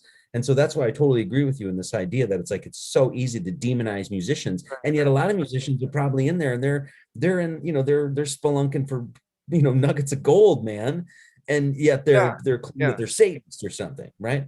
Right. I think it has to do with like your pineal gland. I think that you can kind of tune in or vibrate, or, you know, it's like your head's an antenna, radio receiver, and you tune to the right channel, and it exists there. That song exists. Because I've had that too as a guitar player. Like I had this song popped into my head, and it was about Inanna. Like, and I just heard it, the name, but I didn't know what it was. But it was about the ocean and the waves and the moonlight. And when I learned about this guy, you know, like down the road, I was like, wow, I have it. Like the whole thing existed, and I feel like I just stumbled upon it, you know, as you're, you know, like you resonate with it, and you can actually receive that frequency where it's playing all the time. Yeah, an artist's job is to try to get into that space as much as possible, to get into the zone, to get into the flow, to get into the way, whatever, and to receive it. And even like as a musician performing, I mean, the best performances that I had ever been a part of, I wasn't thinking at all. Like you're not thinking, you're just in the flow. Like you don't need to be like, oh, I got to make sure I'm going to do this double bend on the E pentatonic here. No, you're just like, you're just freaking nailing it. That's you're for prog musicians. Yeah, exactly. Fuck prog musicians. Man. It's having both sides of your brain. I'm sorry. Oh, go ahead. No, I'm just talking shit, dude. It's having both sides of your brain activated at once, and having muscle memory, sort of like I used to do this thing on RX Only Picture Show, where it was like sculpt, paint, and listen is what I like to call it. But one person would be reading like a book, you know, their favorite book, something they really liked, and then everybody else would be listening and ideally like making art at the same time. And the thought behind it is you're activating the left hand side of your brain when you're listening to a story, but then when you're creative, that's the right side of the brain. So when you do both those things together, you get into sort of a flow state where you're totally engrossed in the story and visualizing the story, and you're also making art like almost automatic writing style. Mm-hmm. Yeah. I think Yeah. it's that same sort of flow state sort of thing. Mm-hmm. Yeah. I'm gonna have to go because I'll just be honest, I gotta pee. So, um, but yeah, I'm also running out of internet. I only have so much internet, so Oh, I hate that. Yeah. Well, this has been So, been an excellent conversation. yeah, Yeah, I it's all appreciate good. it. I really do. I was hanging on here because I was just having a good time chatting, so it was cool. So I appreciate it, guys. Yeah, thank you, Marty. Seriously, this has Yeah. been a blast, dude. Really Yeah, appreciate we'll it. do it again, and we're close. So I'm planning on heading over and seeing you at some point. We'll get a lunch or something. But Oh yeah, definitely. It's gonna be a blast, yeah. dude. Can't wait So, for sure. all right. Well, my chat here, I'm sorry I haven't been on it too much, but if you guys want to go check out their podcast, it is Weavingspiders Welcome, and you can go subscribe. Appreciate And it. yeah, so all right, guys, thank you so much. Cheers, buddy. I'm gonna check out. All right. Yeah, we'll talk soon. Yes, text me, dude. Will do. All right, pal. Okay. Have a good Peace, night. guys. Cheers. Yeah, you Bye. too. All right. Cheers, guys. Nice Bye. to meet you. Cheers. Cool. So yeah, Greg was gonna show up. I don't know where. Thanks again for hanging Are we out. still alive on our Oh yeah, channel? yeah, we're good. Nice. Yeah, Cooper's in the house. What up, buddy? We got Let a me get bunch of back. madness. We have madness. It looks like going on in our chat, and I apologize to everybody. Not apologize, but I haven't been able to look. But it looked like a bunch of back and forth. I haven't even been in the chat Yeah. today. I was So- on Marty's. His chat was popping off. Awesome. Good or no? Oh, it was great. Awesome. Good. I saw a ton of people that I've known for a long time, I haven't seen in a while. So it was really cool. Awesome. Very cool. People. Hell yeah. I'm gonna have a moon update real quick. There you go. There she is. We need moon updates more often. It's a Guys in the wax. chat, let me know if I'm too loud. I'm sorry. And also, I know I'm talking too much, but I didn't. Jim, apologies that I just. Oh no, rambled. I was texting or typing away in the chat with both hands. So and listening to you guys. I was Good in the shit. flow state for sure. Good shit. So, yeah, dude, yeah, that was a good conversation. That was fun. It's just nice. I'm sure you understand with like, dude, I don't know. I've only followed Marty for a couple of years, but still at the same time, I've always respected his work. And then to be like, oh, he's back in Wisconsin. I'm like, what? Awesome. So, Yeah. that'd be like Cool. if we didn't know each other, but we knew of each other, and then moved to I lived in down the way in Washington or something. Blah blah blah. So Greg isn't here. Greg, Thanks, Cooper. pop on in. Bucephus, we're trying to get him. And Snake, I don't know. Have a good night, shout at Clouds. I've got But a yeah. crazy story for you Let's hear it. if you I'm want to ready. hear it. I want to hear it. So last night I saw this. We went to the place, the VFW. Please. Okay. We saw this like a local band called Feedback, and they pretty much could play anything, like from like Covers. crazy cover band. But then like after the show, like I was outside like talking to the people listening, whatever, the cigarette smoking area, and this car alarm was going off, and it after a while like we all got used to it, and it shut off, and it was like it was emptiness, like we're like, oh, I kind of miss this noise, Dude. it was so weird. Glorious noise.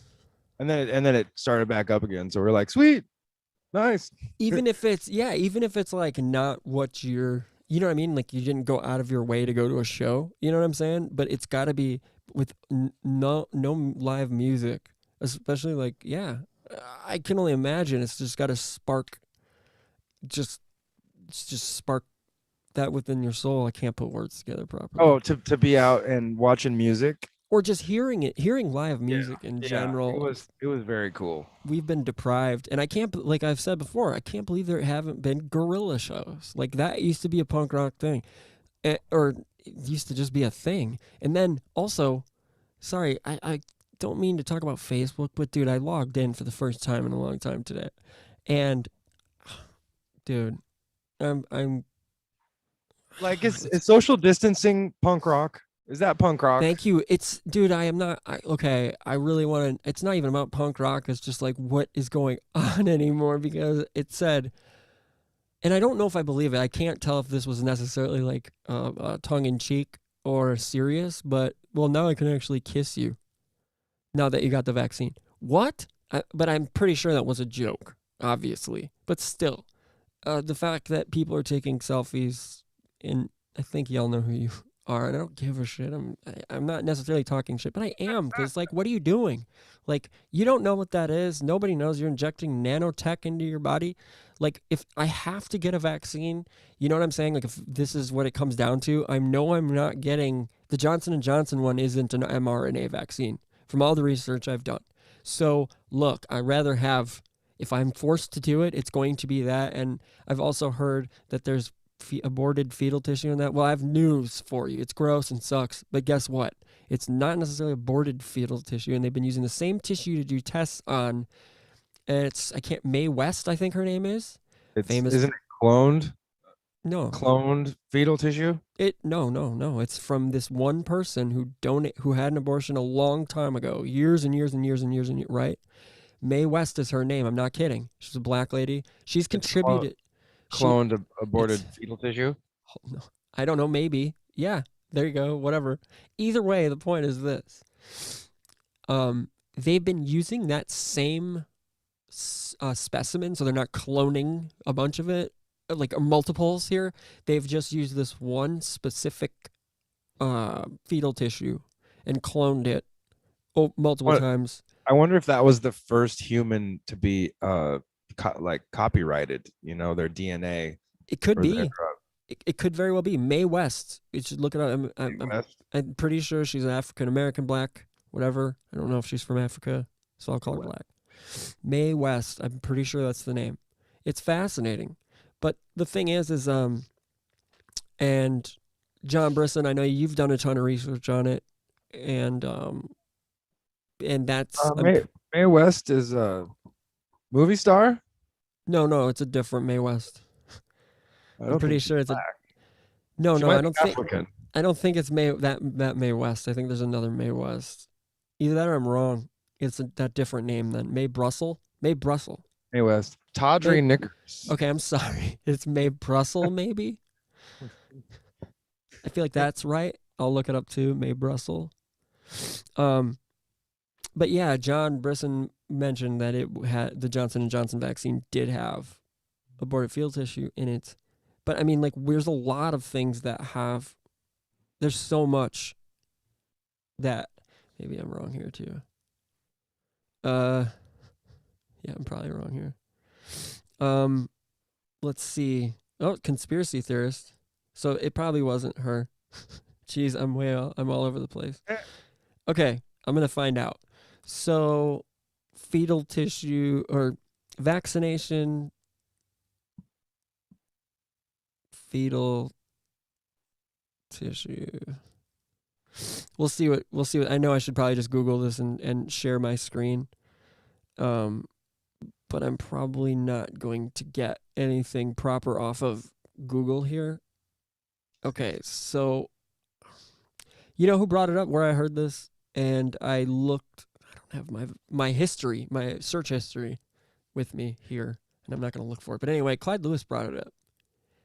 Because someone called in about a week or two ago, and I just so happened to have been listening to Ground Zero, and mentioned, doesn't Johnson have aborted fetal tissue in it? And he went on a thing saying it's not what it sounds like, it's this, and went off on it. So I'm misquoting him clearly, left and right, and I apologize, because there's nothing worse than misquoting people.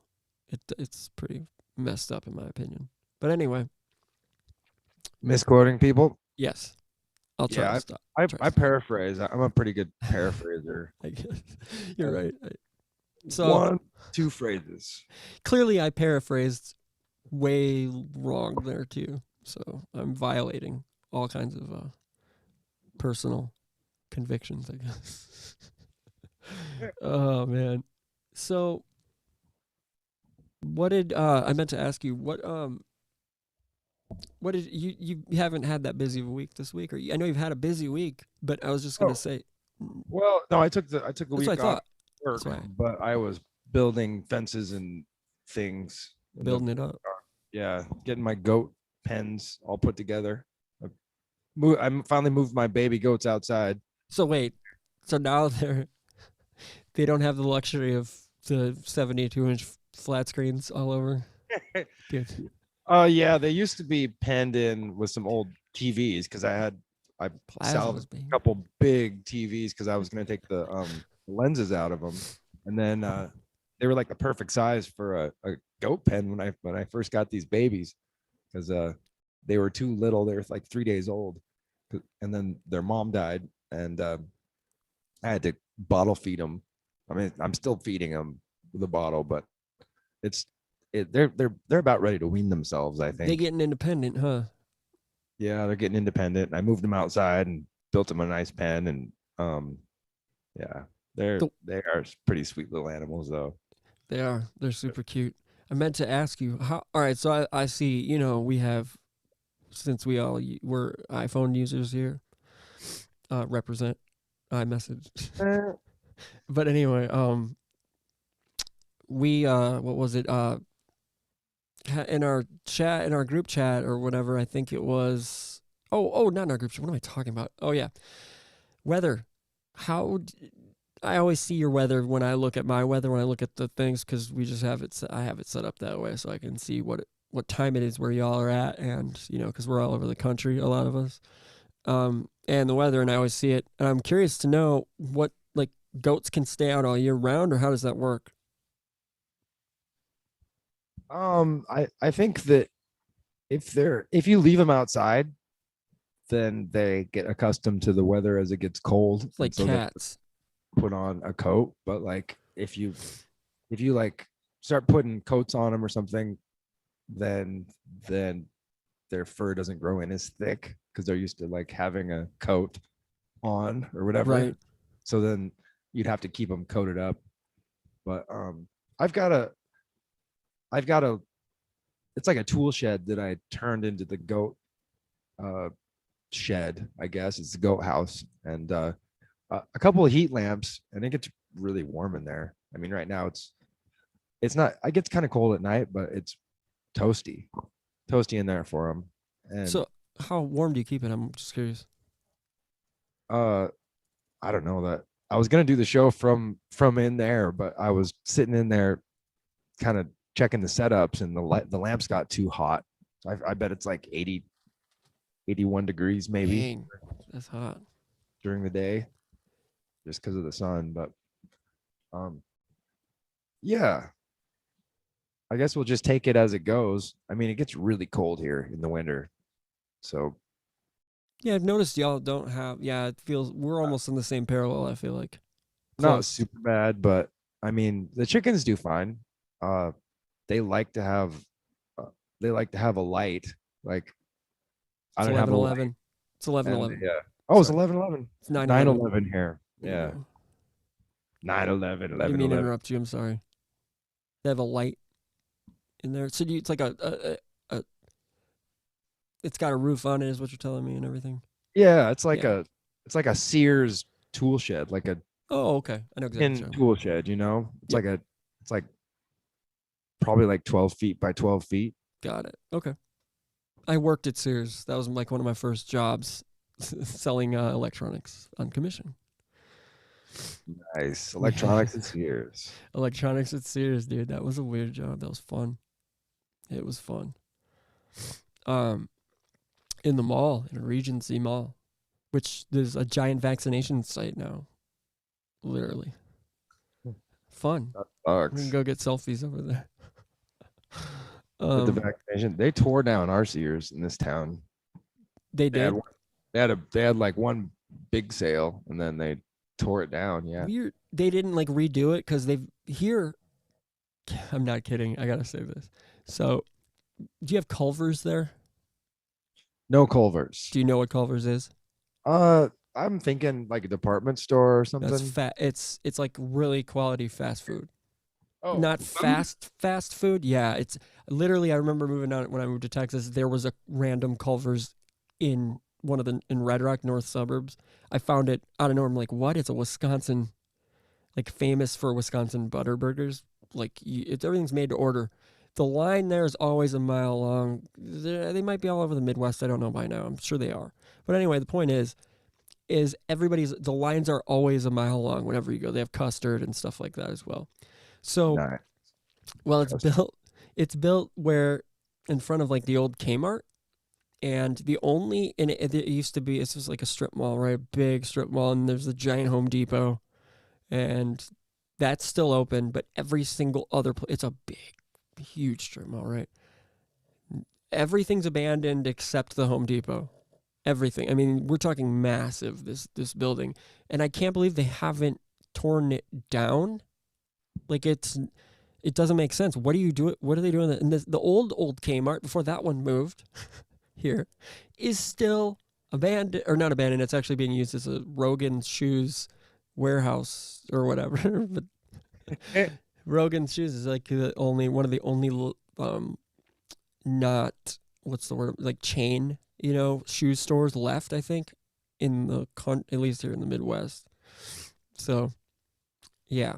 But other than that, they're not using, and across the street, the whole strip mall is still filled. There's a giant one where the old Best Buy used to be, because we got Best Buys early because Minneapolis is super close. So like early 90s, we had a Best Buy.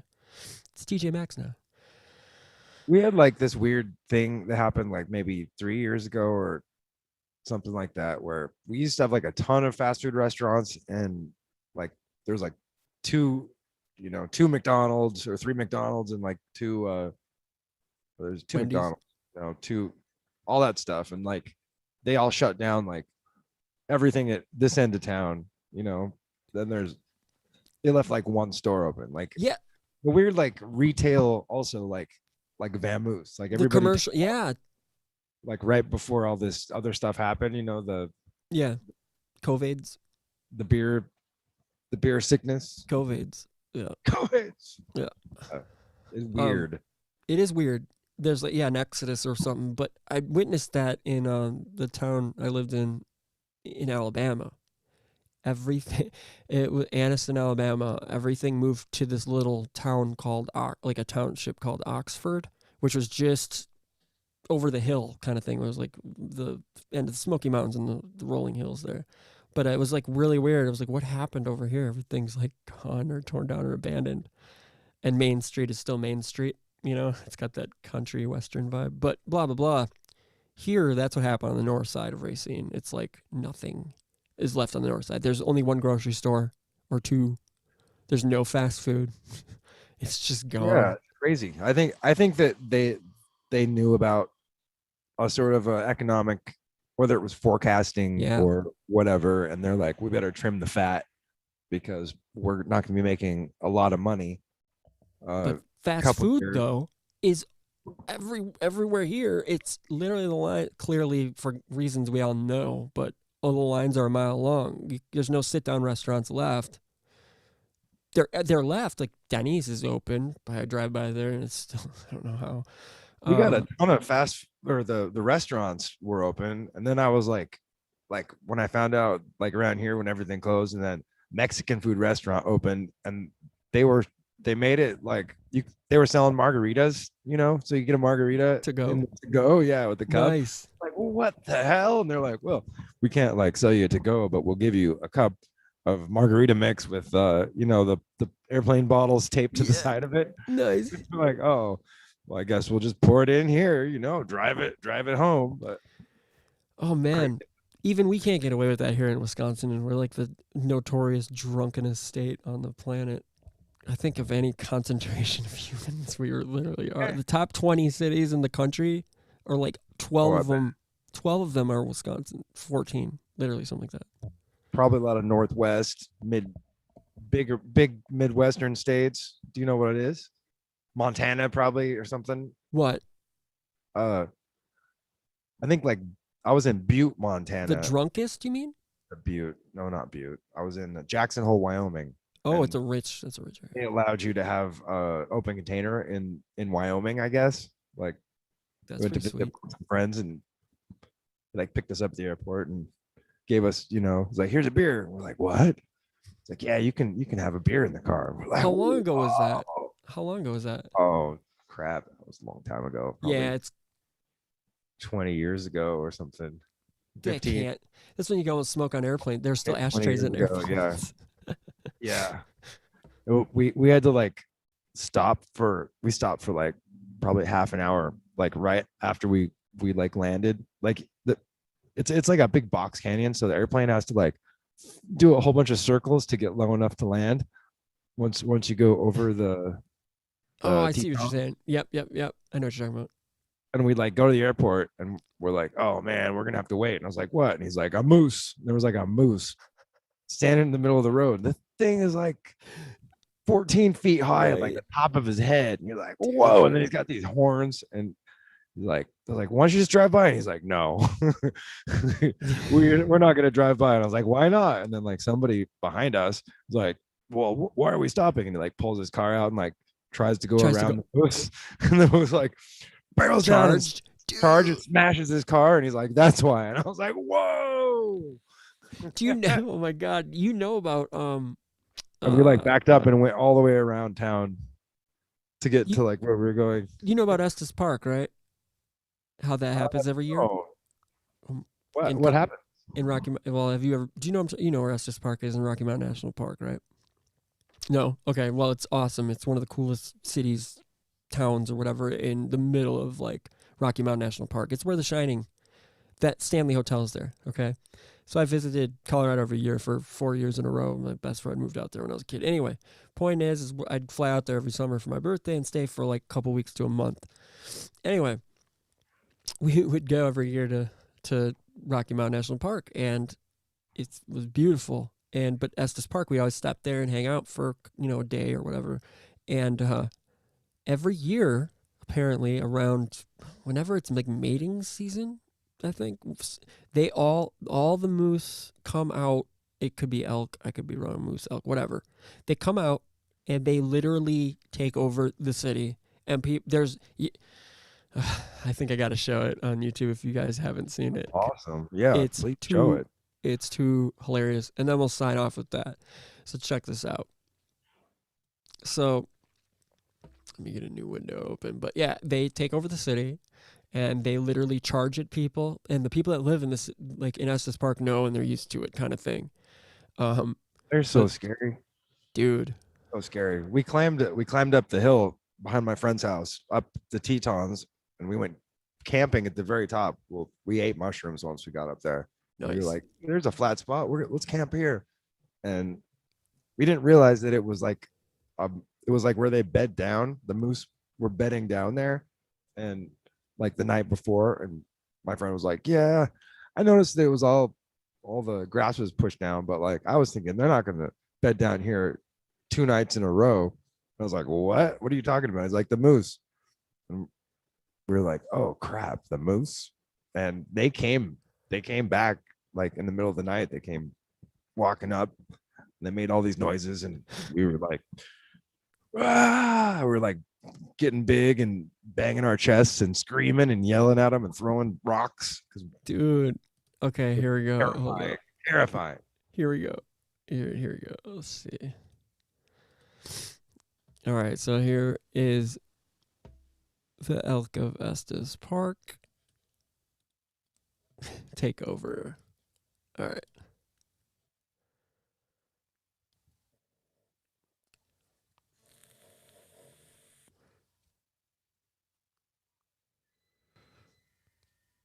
Dude. Wow. There's hundreds of them. I wonder if it's elk season. Like they must be protected. I guess you can't shoot guns in the city limits. Nope. All right. Be quiet. All right, here we go. I've always wanted to come across a big moose head at a garage sale. Right? Okay, we heard you, lady.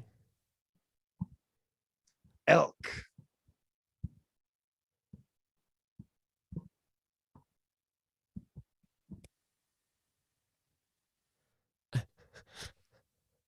This is wild. Everyday life, huh? Oh, I can't hear the music. Or, I Yeah, mean, it's too much. But there you go. There's words.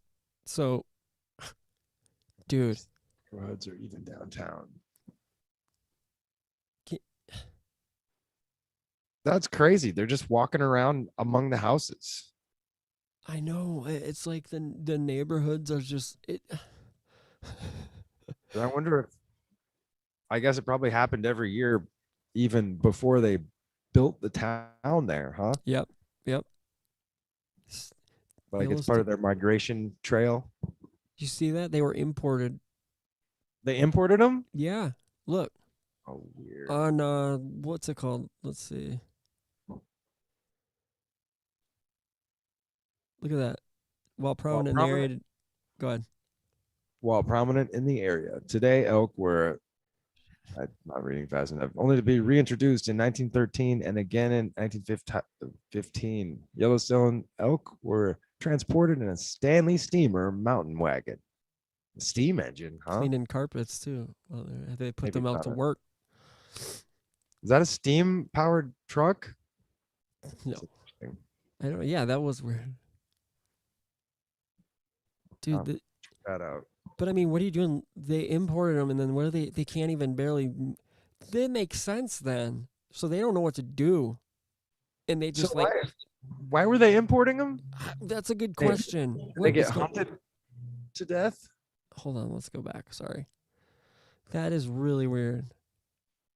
Okay. Okay, so You can you see want to that. narrate? You narrate. While prominent in the area today, elk were expirated from the Estes Valley in 1880, only to be reintroduced in 1913 and again in 1915 with elk from the Yellowstone herd. Yellowstone elk were transported in a Stanley steamer mountain wagon. What?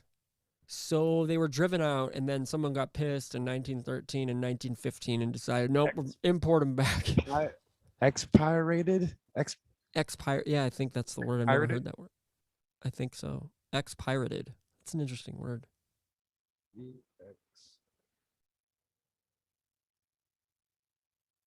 So, yeah, when is it? It looks like this was posted October. It sounds about right. I think it's like the end of summer when they invade the town. Let's see. But either way, it's crazy. Like, and I would always go in the beginning of summer, so I never got to witness this. But no, just Bambi. Expirated. Expirated. I think it's expirated. Yeah, Krista in the chat. They were probably all killed. Sounds like mud flood era last resort or last reset. Could be. Culver's gives you diabetes, yeah. Cody. Could be. Great. I had never had it either. Thank you, Steven. What's up, dude? I haven't seen you in a while. You got to come back on. Come hang out, Steven. Let's do this week. Sorensen in the chat. Yeah, definitely. We need to talk, man. It's been too long. It's probably been time. Yeah, we're due. Yeah. I know there isn't a single. No moose. Yeah, whatever. It's like moose, elk, Bambi, same thing. elk, cloven hoof. Yeah, same thing. Same thing. Okay, that's enough of that. All right. So, yeah, we're gonna sign off. So, yeah, that was a great show tonight. That was a lot of fun. That was definitely a lot of fun. I couldn't shut up. I have to have Marty Leeds come back. Oh yeah, he'll be back. I'm not worried about that. Okay, that'll be fun. Yeah, that'll be a blast. Yeah. So let me do this. So yeah, and everybody in the chat, thank you for dropping by. I'm always happy that everybody's here. Everybody, you're all so awesome. Thank you. I'm very grateful that you guys are in the chat. Seriously, and participating, even though I've noticed like crazy arguments going on or something going down earlier. Oh, I didn't see that. I would have Yeah. banished everybody for being dicks. Yeah, it wasn't Ordo Ab Chow, so Terry's clear. I don't know. What's up with Terry? Terry, if you're around, say hi. We weren't trying to be mean to you, but you were being a jerk. But it's okay. I kicked him out the other day. He probably is apologized. back. He I'll have apologized. to check and make sure he's not Did you take him off the banish list? No, I don't mess with the banished list. Thank you, Krista. All right. So I think it was just for that show. Yep, we're getting out of here. All right, so hold on. Yep, there you go. Nice web, Mr. Crack Spider. Okay. So everybody have a good weekend. Hold on, I'll turn it. Everybody have a good weekend, rest of your weekend, and we'll see you soon. Oh yeah, and check out my channel, James Maiden. I'm gonna do some manly P Hall Pass this week and more goat stuff. And So, I will jump in on those too. I was not 100% great. this week, but I rested, so I'm good. Nice. So if Cool. we'll be doing it. Yeah, let's do it. All Sweet. right. And we got plenty of manly people to be talking. Love you guys. Have a beautiful rest of. Love you guys. Until next time, we live in your heads. We do. We're never leaving. We live there. Don't forget. All right. In your heads. Love you. Bye. The king spider, the crack. Bye. The spider can't go within 100 centimeters of the web. The spider built a web, Spider. found a mate, and raised over 100 young. Spiders. But the mate got a restraining order. Spiders. And now the spiders can't go within 100 centimeters of the web. The spider built a web, found a mate, and raised over It built a hammock. Web. It built the captain's ass. Then came up behind it and popped the captain its ass. The crack cocaine spider figured building webs was for suckers.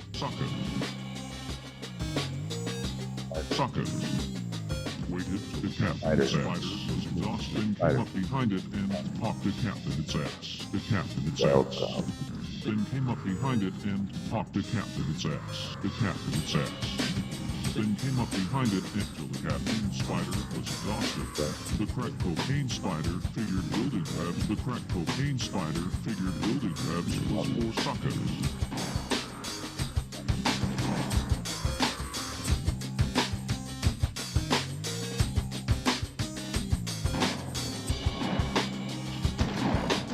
The captain said,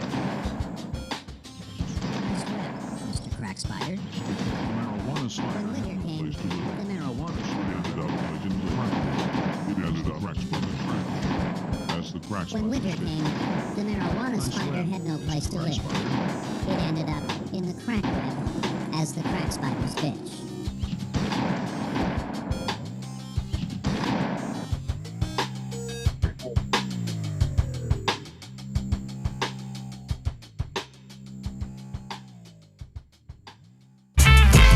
Watch out. Good evening, misters, ladies. Peace, praise God, a blessing unto the race.